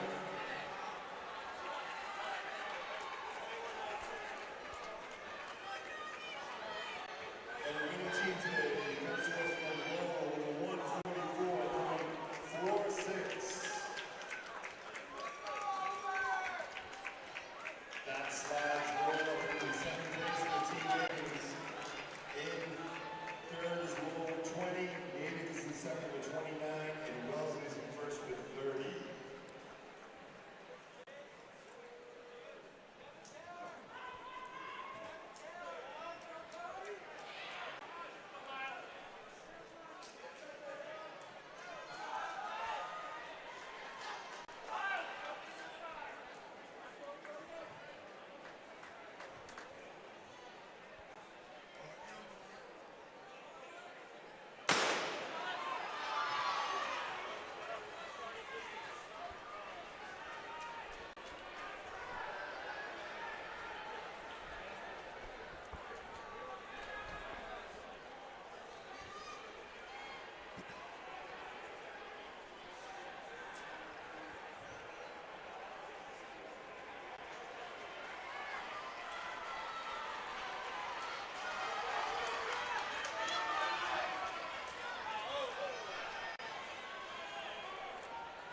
Some of the runners getting bunched up a bit as they made the turn here.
Wellesley, the top seed, coming across at about 157, the opening leg, followed by Lowell.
Wellesley way under 8 minutes. The record is 7:54.09. Lincoln Sudbury did in 2018.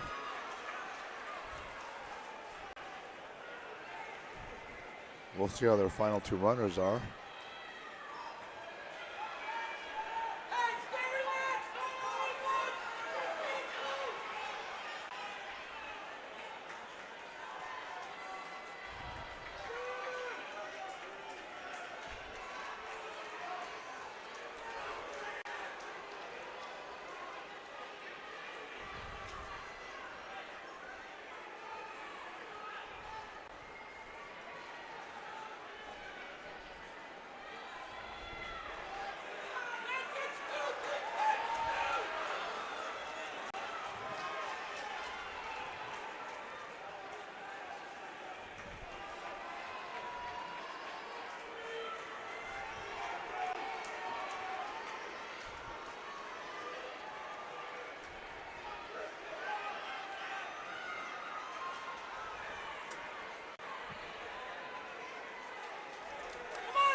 Brookline trying to catch up.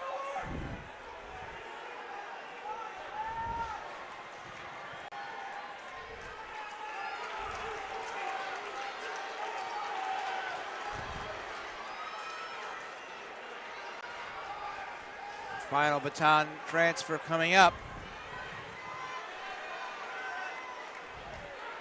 They're across the line of 5:55, so if they're a 2-minute finisher or less, they could break the meet record. A 1:58 would break the meet record for Wellesley. Typically you have your fastest runner running last. We'll see if they can do that. And here comes Ryan, who's well behind. I'm sure he'll catch up, but nowhere near, I don't think. They probably might get top 6, but he's not going to come challenging for the lead. Question is, how close will Wellesley get to the meet record? That's the big story right now.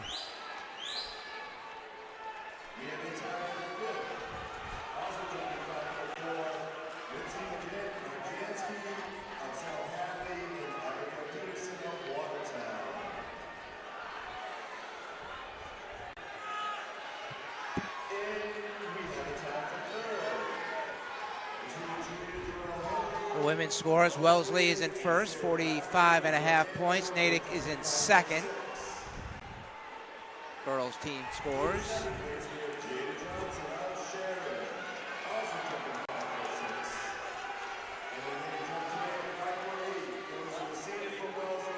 Here comes Wellesley, 7:23. He does a 30-second lap here. He's going to break the record. And he's looking strong, too. Looking very strong. He's got a lot of traffic he's got to pass. Give him something to aim for if he can do it on the straightaway. May have to go wide here. May have to go wide. Here he comes. 7:50, 1, 2, I think he's done it. 7:53, and the record was 7:54.09. Oh yeah, absolutely. So breaking last year's record. Didn't hold up too long. Lincoln Sudbury's record seems in the books. Gone. Wellesley, we'll see the official time, but that was a killer race for them.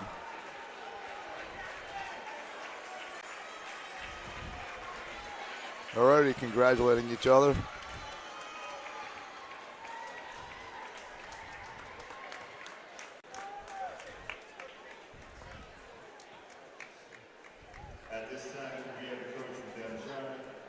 All the runners are done, so the scores will come up. Wellesley did win. I'm sorry, that was the women's scores. I saw Wellesley on top. Girls 4x800 is up next, then the boys 4x400. And we will finish with the girls 4x400, and we'll be done for the day. It's been a full day of action here in Boston. A lot of things to write about. If you're writing the story of this, you could write a long, long story of all the incredible performances by the boys and girls today. It was phenomenal on both sides.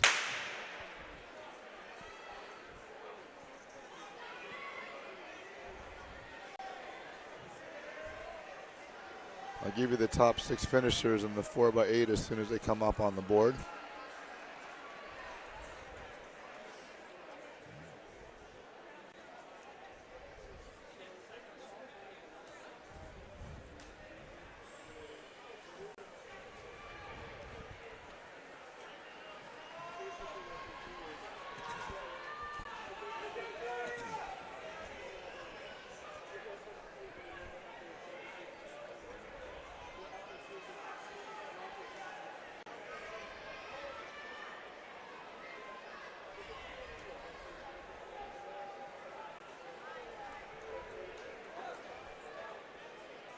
Okay, Wellesley 7:53.16. So they officially do break the meet record, 7:53.16. And second, Brookline, Franklin, Lowell, Shrewsbury, and Lincoln Sudbury. Those are your top 6.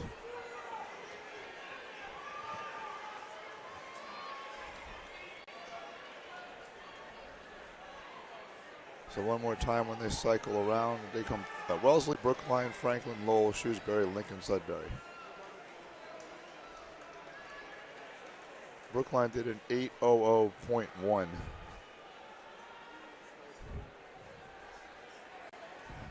Another meet record dropped here today.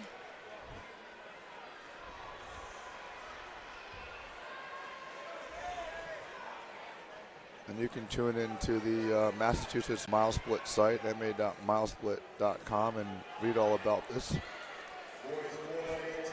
I'm sure there'll be plenty of interviews with all the winners. Shrewsbury, Lowell, Northampton, St. John's, Shrewsbury, Franklin, Brookline, Wellesley.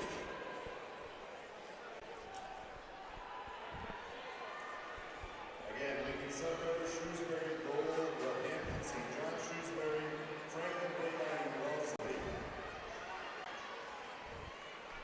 240 for your awards.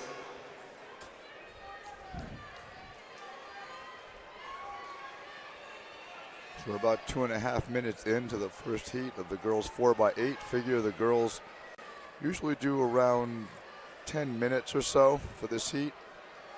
And another about 7-8 minutes left to go before we get to the second of 2 heats.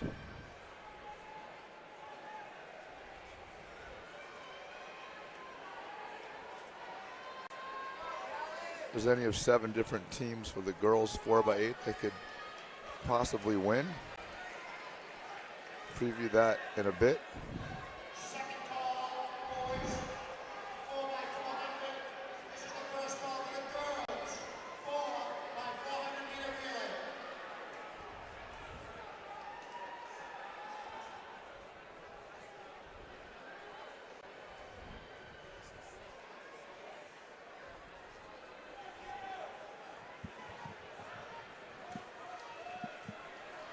As you see, Natick way out in the lead here. Mansfield, boys coach.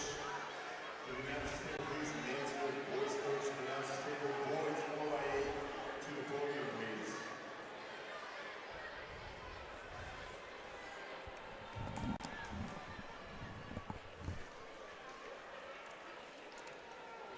We'll have 3 heats of this girls 4x800 before we move on to the boys 4x400.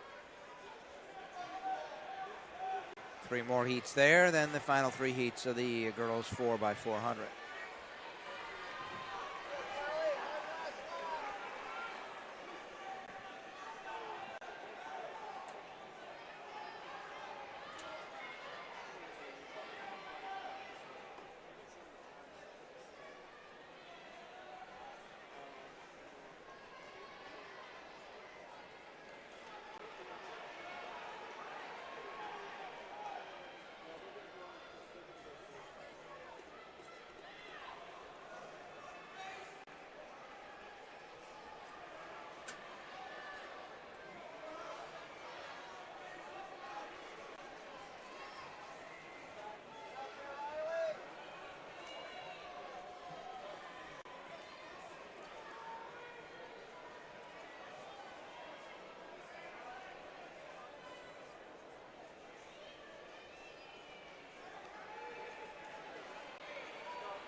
St. John Shrewsbury 4x8 to the award stand.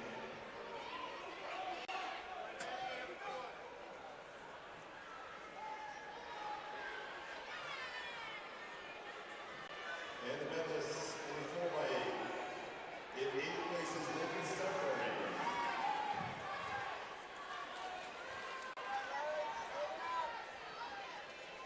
7th place is Shrewsbury.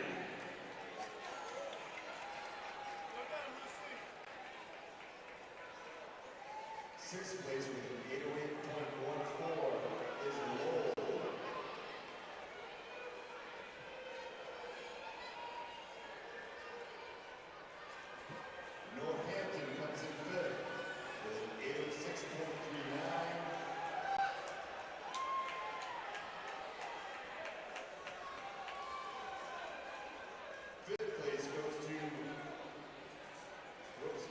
4th place, St. John Shrewsbury.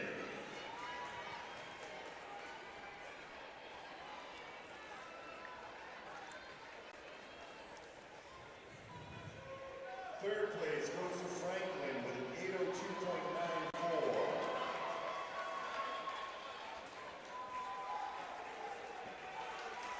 2nd place is Brookline with 8 minutes, 0.1 seconds.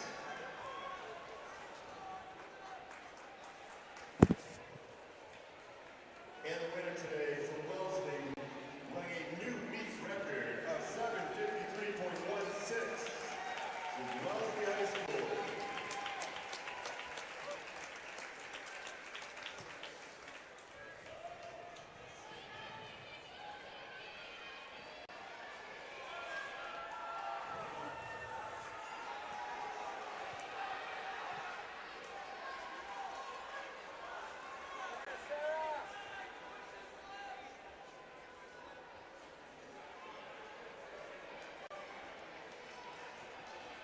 Girls long jump to the award stand, please.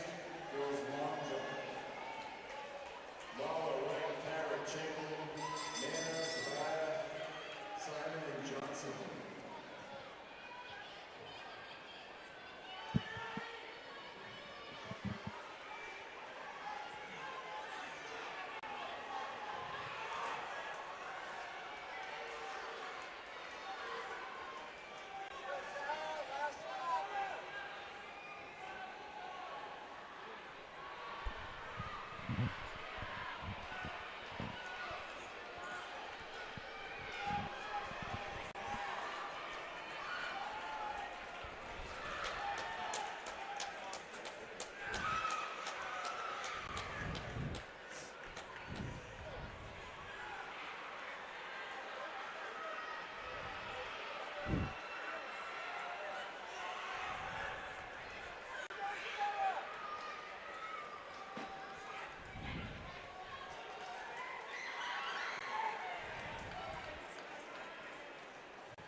To set up the fasty for you, we've got Boston Latin School comes in as the #1 seed. They're the Division I champion. They're coming at 9:35.19, but in the MSTCA coaches invite, they did a 9:30.73, so they're the #1 seed. You've got Lincoln Sudbury. They're the Division II champ. They're very, very close, 9:35.44 to the Boston Latin School. Andover, the Division I runner-up, is in this heat. Walpole, the Division III champion. They've done actually a 9:32, so they have the second best time, but they're coming in as a 4th best seed. Newton North, the Division I third place team, is the 5th seed. Wellesley, the Division II runner-up, the 6th seed. And North Andover, the Division II third place, has done a 9:35, the coach's invite, and supposedly they're coming in all fresh. Remember, some of these girls have run one or two other events, so it helps if you have an entire relay team that's coming in fresh, trying to set that good time, and that's what North Andover is trying to do. So any of those 7 schools I mentioned, Boston Latin, Lincoln Sudbury, Andover, Walpole, Newton North, Wellesley, or North Andover, seem like they could take this. In the first heat, we saw Natick with a great time of a 9:30.54. And Billerica with a 9:31.06. So those two teams, those are times that would have been the 1 or 2 seeds. So it shows you how fast what happens is if you can substitute in a couple, 1 or 2 runners at this level. Remember, top 6 qualify for New England. Lincoln Sudbury with the early lead here.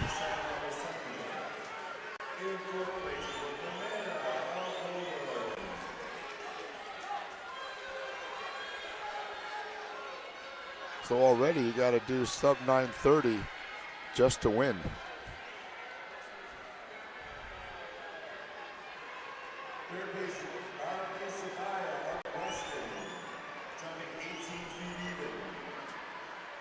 In second place is Messiah Chelsea with 18.225. With 18 feet 6 3/4 and June for Sharon. That is Jay Johnson.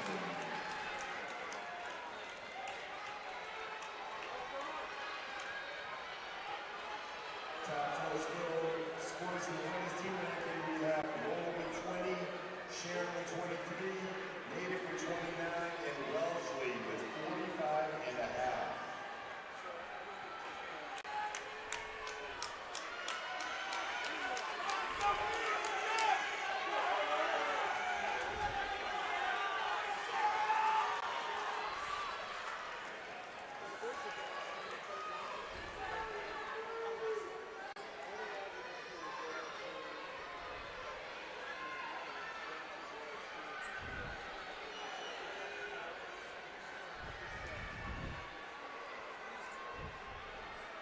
Many of these competitors have participated in a race earlier.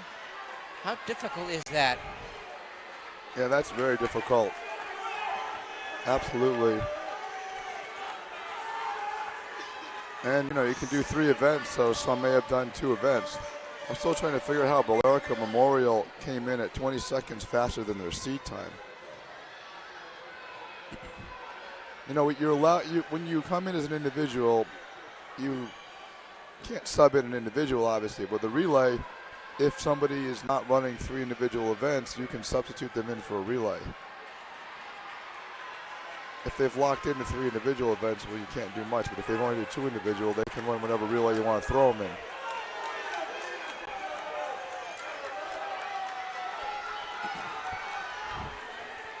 Well, that's why you see some teams do some crazy times. So unless you know exactly who ran the time for them to qualify and who exactly is running, because they don't have the actual runners named on the sheets they give us, we really can't tell if they've put in different runners. But we can only go by the sheets in front of us. But still, Lincoln Sudbury is living up to their reputation. Boston Latin School as well should be in the mix. Looking for them to pull up.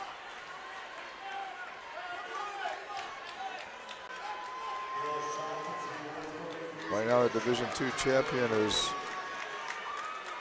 giving it to the competition here. Big lead. They're going to have to still, you know, their best time coming in here was just beaten by Natick. So they're going to have to beat their best time to even win this event, even from the fast heat. So far, so good, though. Looking strong.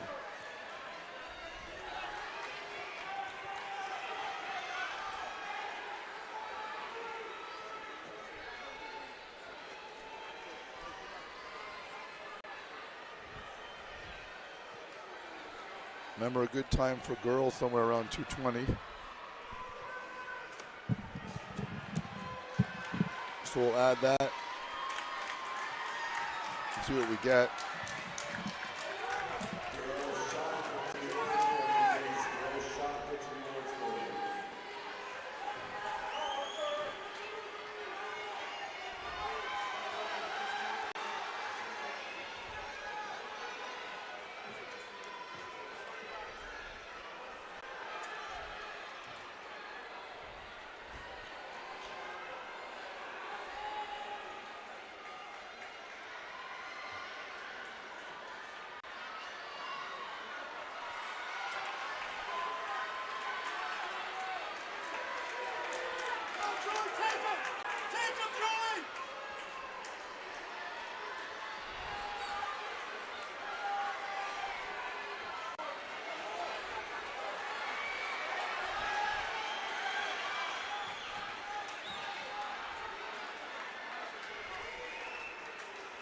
Looks like the chase pack of 4 is catching up.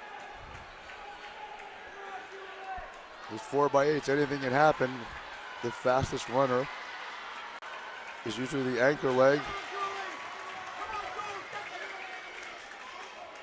7:06, 7:08, only 2 seconds. So you're looking somewhere around a 9:26, 27, I would think, which should get the winner, the overall winner. But I think maybe the top 2 times in the prior heat may actually qualify for top 6. We'll see.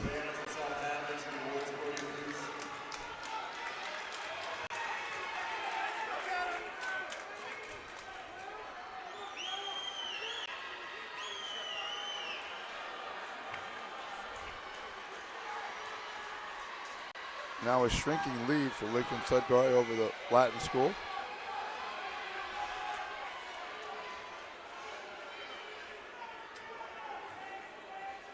Girls shot put medalists. Khadijah Lane from Cambridge, Maryland. In second,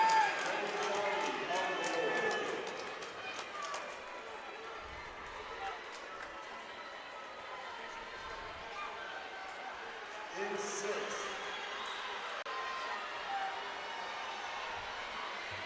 we have Savannah Selica, also About 2.5 laps to go.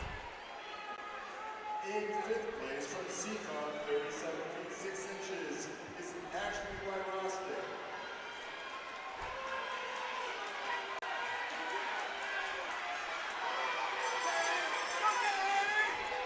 In fourth place from Florida, we have Abby Georges, 38 feet 1 inch.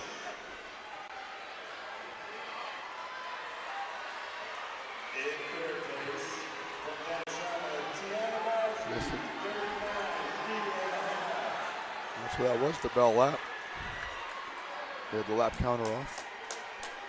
9:12 we're at right now. 9:30 is the time to beat.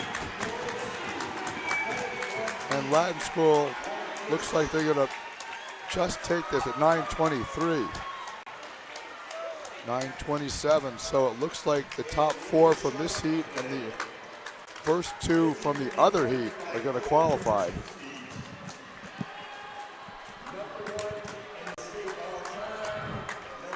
So the rare time where you see 2 teams from the slower relay heat, the 4x8 qualifying, but that's what happens when you substitute different kids. And they're announcing that the shot put, by the way, which I don't think we have announced the girls' shot put. As soon as they cycle back around. Garabian, 48.02, and Nuosu, Basie, Chorches, and those are the top 4. Get to the next 2 when they come back around on the board.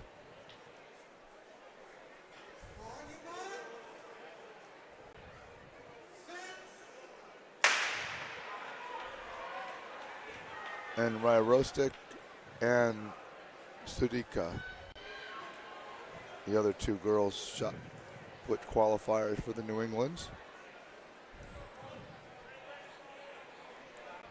Raven came in here as U.S. number 7 and an All-American, Division 5 champ with a 45.275 PR in her last meet. And she did a 48, so she just destroyed her personal record. She just also set the meet record. So there's another meet record that falls, this time in the girls' shot put. Is that the 4th or 5th? I'm losing track of What all a the day. meet records that are falling. Yeah. Anyway, they've started the boys 4x4, which is the traditional in all of track and field, indoor, outdoor. It's the traditional last event of every meet. It doesn't mean the high jump or the pole vault or some other event or the long jump is still not going on, but it means, at least chronologically, the 4x4 is the end-all, be-all, final event of the day. About half the crowd have made it to the exits. As Jeff just mentioned, the final 2 events. They'll have 3 heats in each of these events.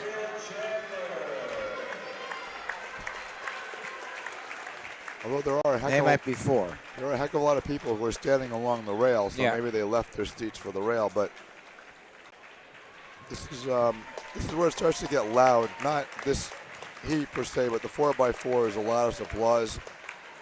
Everybody's letting off steam. All the teammates know they're done rooting on, maybe possibly trying to win a team championship. But it looks like those are pretty much decided. Might have 4 heats. This boys 4x400. Yep, running Yeah. twice around each kid.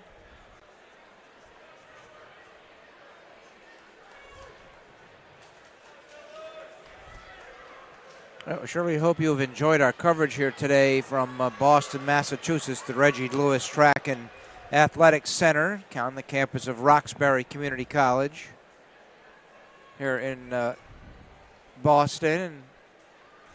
And it has been a full day and a non-stop full day. Really, there have not been any lulls in the action, which makes the day seem like it's just dragging along.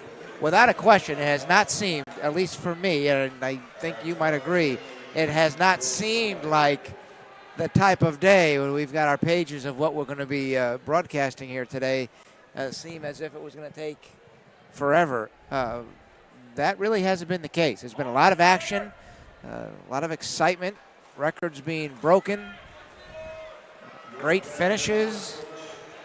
Yeah, they get these kids on the track, off the track, on the podium, off the podium. Seamless.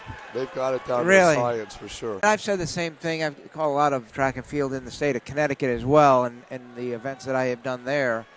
The same thing holds true. The organizers just do a outstanding job from the conference in that state, here in Massachusetts here and in Connecticut that I've worked as well. And that really makes the event, because if they're disorganized in any way, it just so disjoints the event.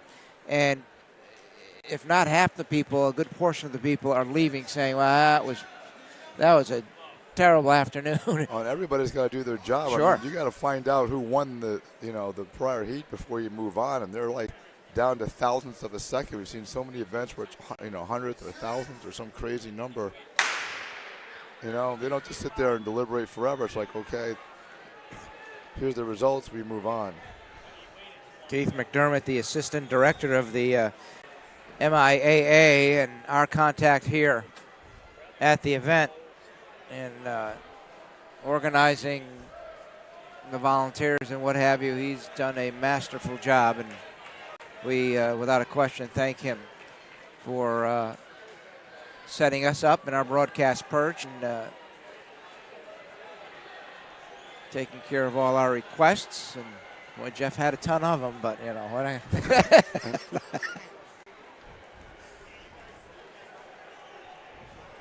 we appreciate it. And they did find the bottle of wine we wanted. Yeah, So. right.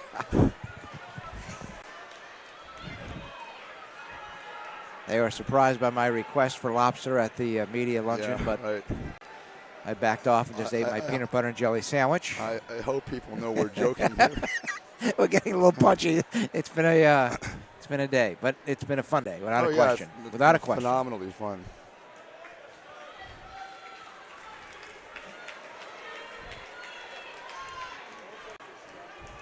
You know, and I did find the girls 55-meter dash, the para race, that happened a couple of hours ago, and I was rifling through my papers, Jeff, to try and find the names of the young ladies that competed, and I found it. It was deep in my package here, but that was a first ever here in the state competition.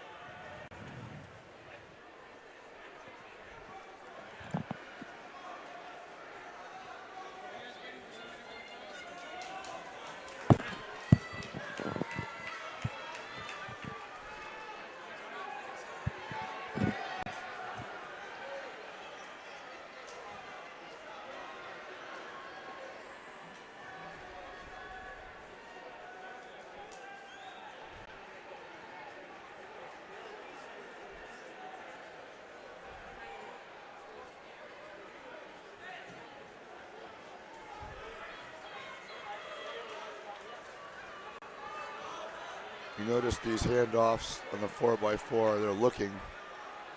They have some time here.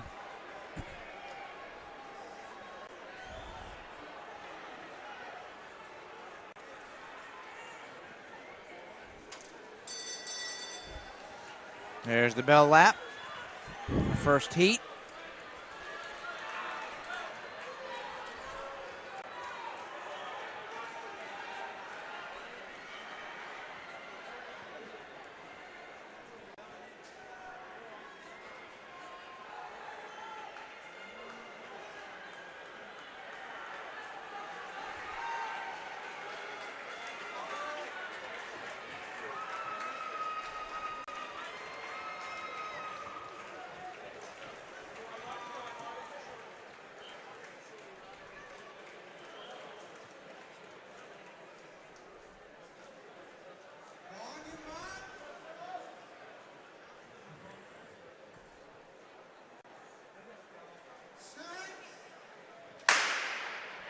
Now our second, third rather. Notice how it was about 5 seconds from the time they finished the heat to the time they started the next heat. That's how good these guys are. Well, they have the competitors, as you've mentioned several times, already lined up. Yep. All the behind-the-scenes stuff here. They've got them lined up right now on the rails, ready to go for the handoffs. Right. Then as soon as they have the last lap, they put them on the track. They warm up. They set them up. And even the next heat is already lined up, ready to go. They line them right up. Yep, they line them up because they're staggered past the finish line, so they can line them up while the race is basically just about finished.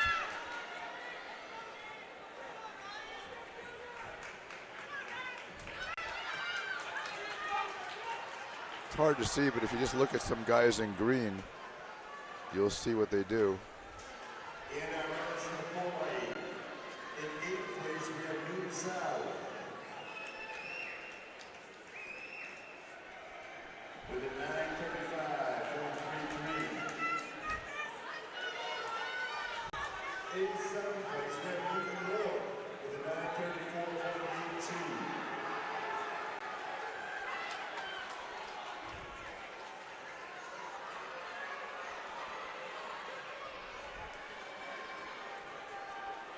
Sixth place goes to Lorica Memorial with a 9:31.06.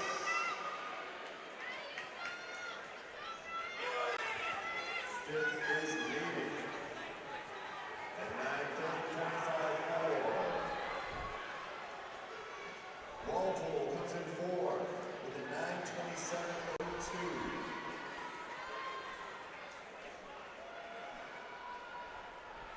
And in third place, we have North Andover, 9:26.68.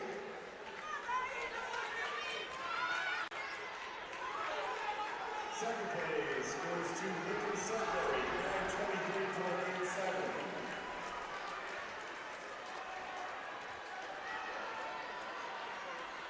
And today's winner, running a 9:22.84, Austin Latin.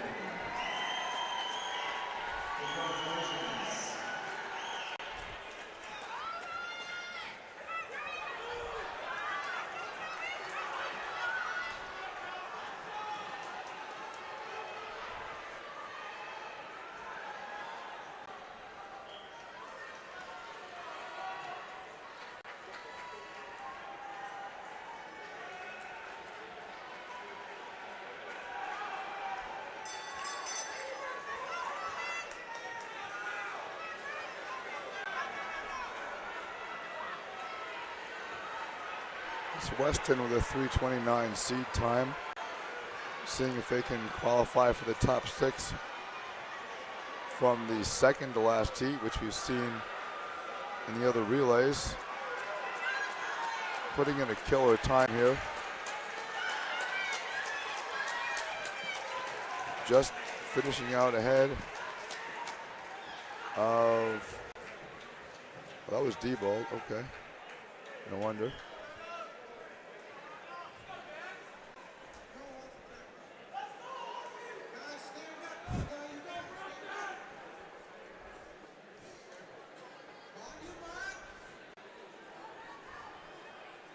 Give you the times in a second. To set this up, the number 1 seed is Newton North. They have a 3:24.87. They're the Division I champion. Brockton is the runner-up. They did a 3:25.27, but they've also done a 3:24.14 in the MSTCA. So, you know, between Newton North and Brockton, we'll see. And Weston put in a 3:27.08. And Amherst Pelham did a 3:27.47. So that might get them in top 6. We'll see. The top 3 seeds here are in the 3:25 range.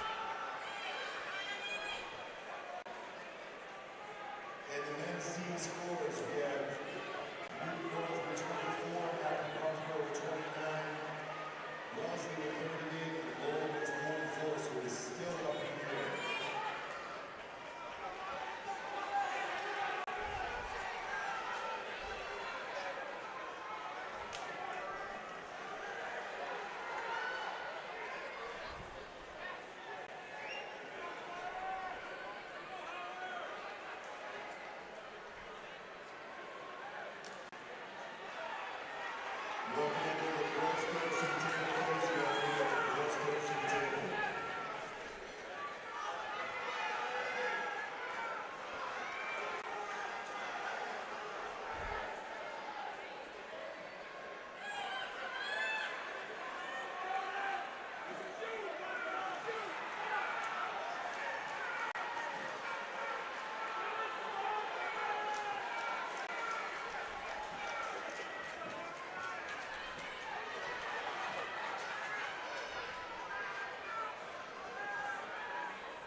Of the 57 teams, Lowell for the men's is in first place with 44 points, followed by Wellesley with 38, and Axton Boxborough in third place.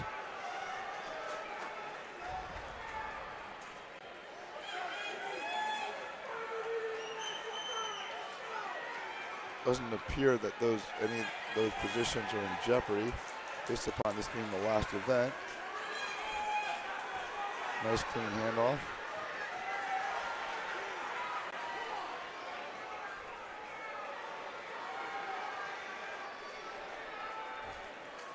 As we are down to the last group of men for the night.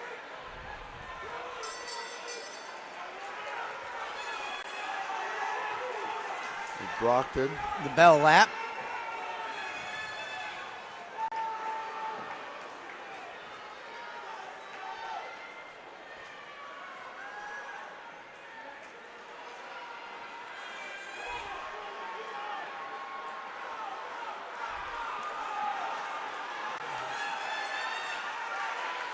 Now 3:22.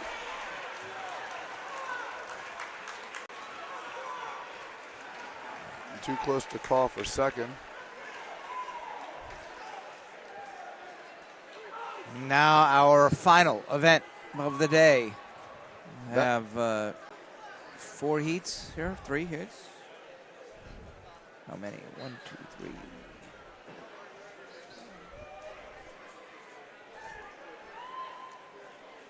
Well, probably at least 4. Yep. It's got to be. But I don't know. That may have been close to a meet record as well. We'll see. On that 4x4. 3:21.78. The record Well, it was around 3:22, I thought. Yeah. So we'll see. As soon as the times come up.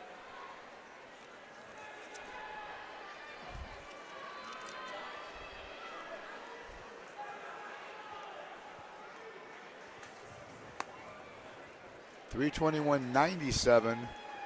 So they missed the meet record by about 19 hundredths of a second. Brockton did. Brockton. 321.78. Yep, they did 321.97. Brockton, Methuen, Needham, Newton North, Andover, and Boston College, at least in that last heat. 3:30.21 was the sixth best time. So I think there was a 3:27. So looks like we will get a qualifier from the prior heat.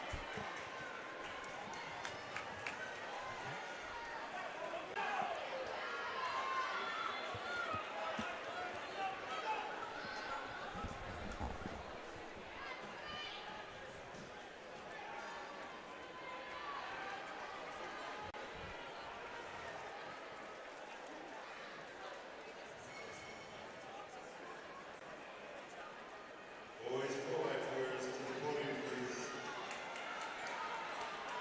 Boys 4x4s to the please come up to the podium. Action be tags active video. Newton South, Amherst, Pelham, Weston, North Andover, Newton North, Needham, Methuen, and Brockton.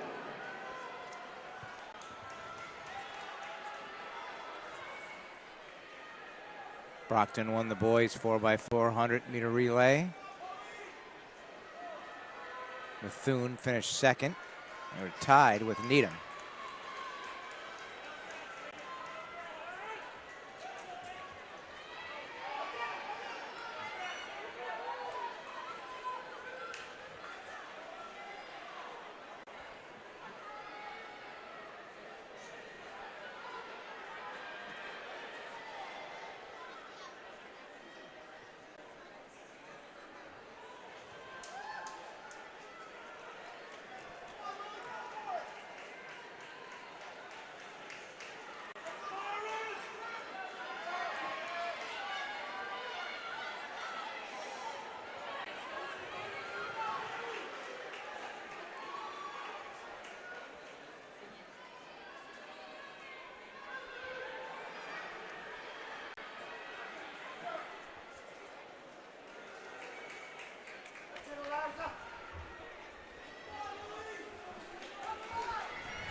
Oh.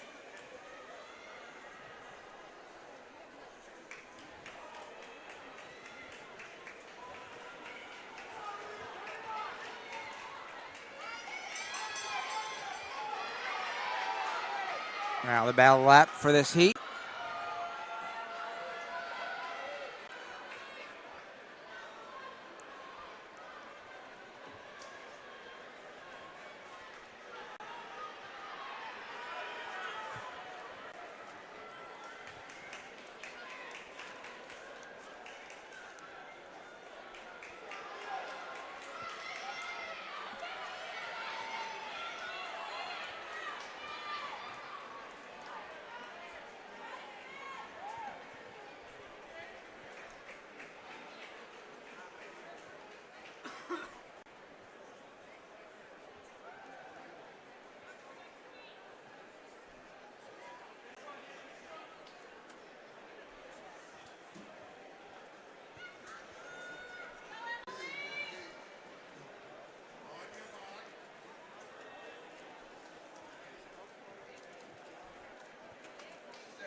He had a runner throw her shoe.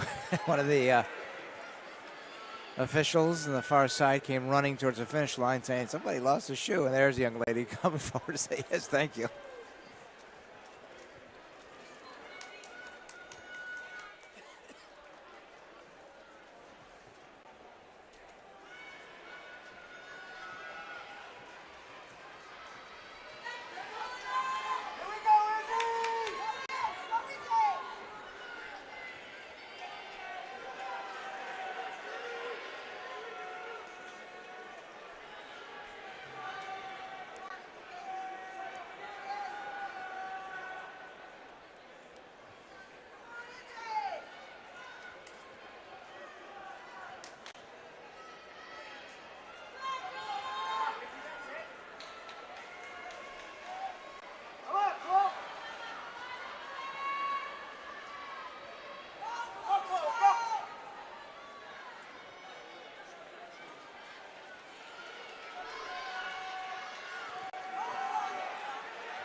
Seventh place, Amherst Pelham.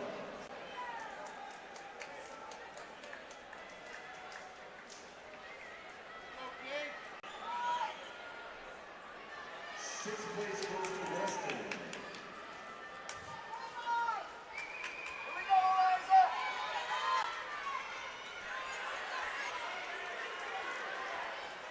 Fifth place goes to North Andover.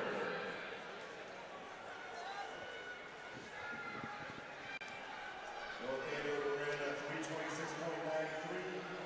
Fourth place goes to Newton North with a 324.68.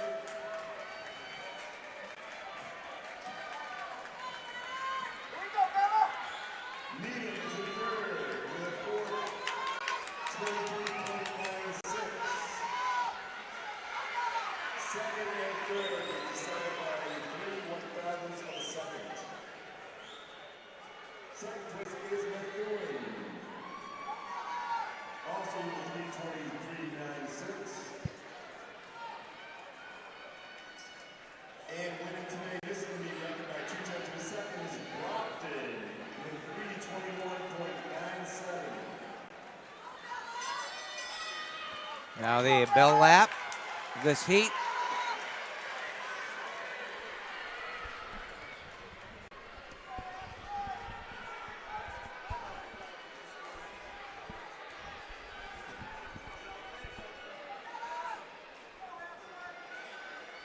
The official results of the boys 4x4.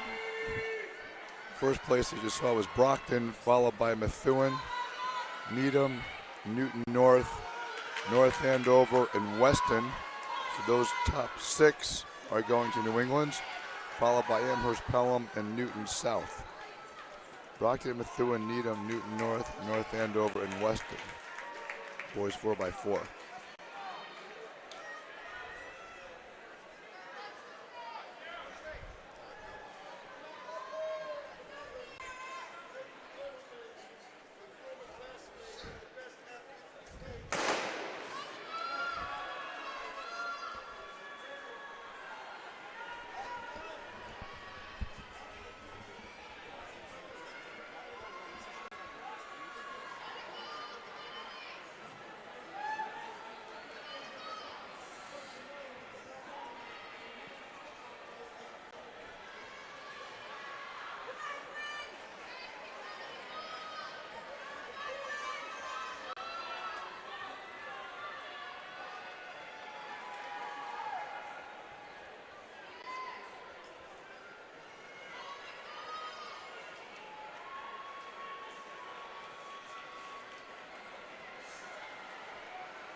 the bell lap.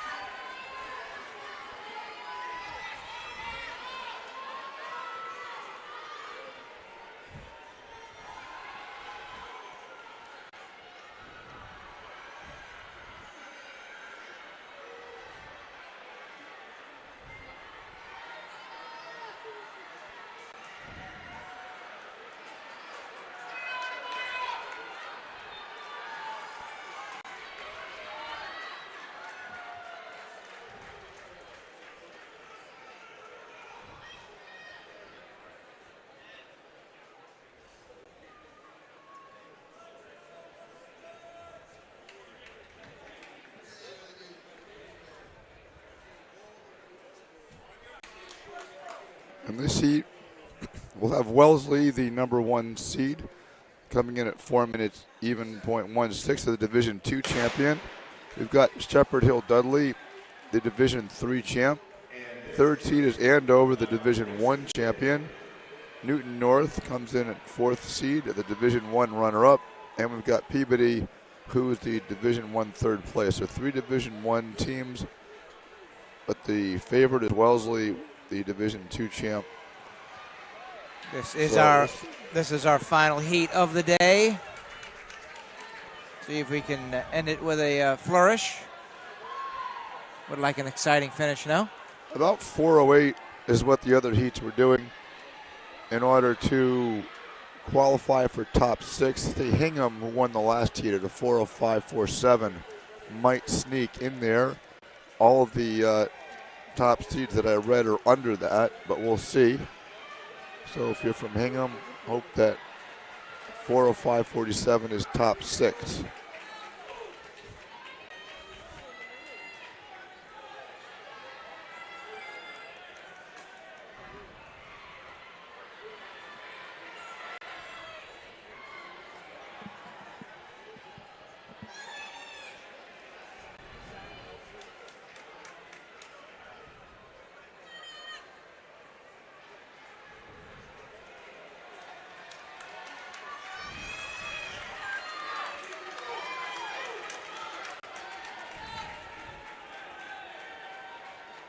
The time that girls want to beat is about a 1 minute time. That's a phenomenal time. So that's why you see if you got 4 girls who can do phenomenal times around the 4 minute mark. So all the top seeds are somewhere between 4 minutes and say 4:05 or so. It's about 60-61 average. So you can see other that's crossed the line at about 1:59. So that's already sub 4 pace. But the other 5 teams look to be about a 4:05 pace for now.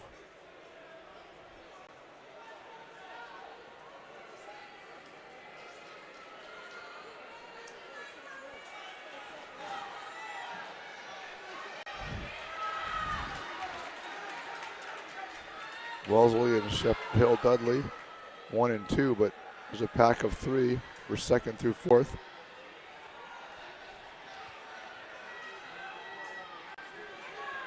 Final baton exchange coming up.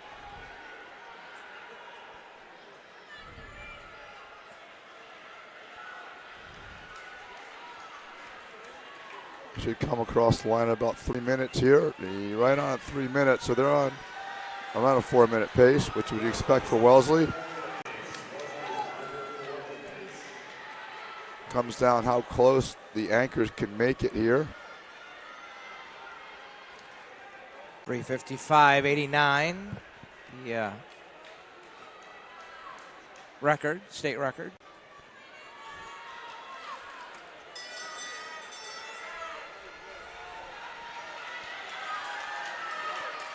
Here's Wellesley, Shepherd Hill. Peabody in 3rd. Newton North trying to catch up.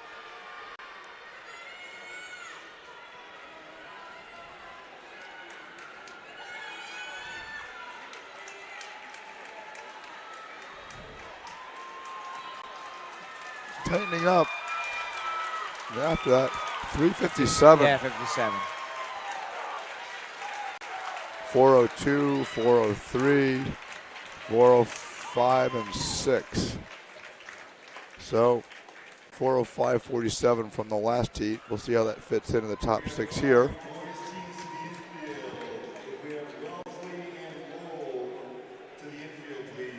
Well, that wraps up our action here today from Boston. We were awaiting the scoreboard to flip for the team totals, but it hasn't flipped for a while. And yeah, we'll just see what the results are for the 4x4, of course, and then we'll wrap it up. Wellesley 357.25, Right. Shepherd's Hill 402, Peabody 403.9, Newton North 406, Westboro 406.19. So we can sneak in 408.78 for Andover. So you can throw in Hingham in there, I guess. And that's it. That's your qualifiers for New England. And now we can officially wrap it up there. Well, that completes our coverage here from the 34th Annual MIAA Indoor Track and Field All-State Championship at the Reggie Lewis Track and Athletics Center on the campus of Roxbury Community College in Boston. I thank our producer and camera operator, Jeff Lane. Great work by Jeff. My broadcast partner, Jeff Mitchell. My name is Glenn Contosello. Thanks for tuning in this afternoon here on the NFHS Network to Track and Field High School action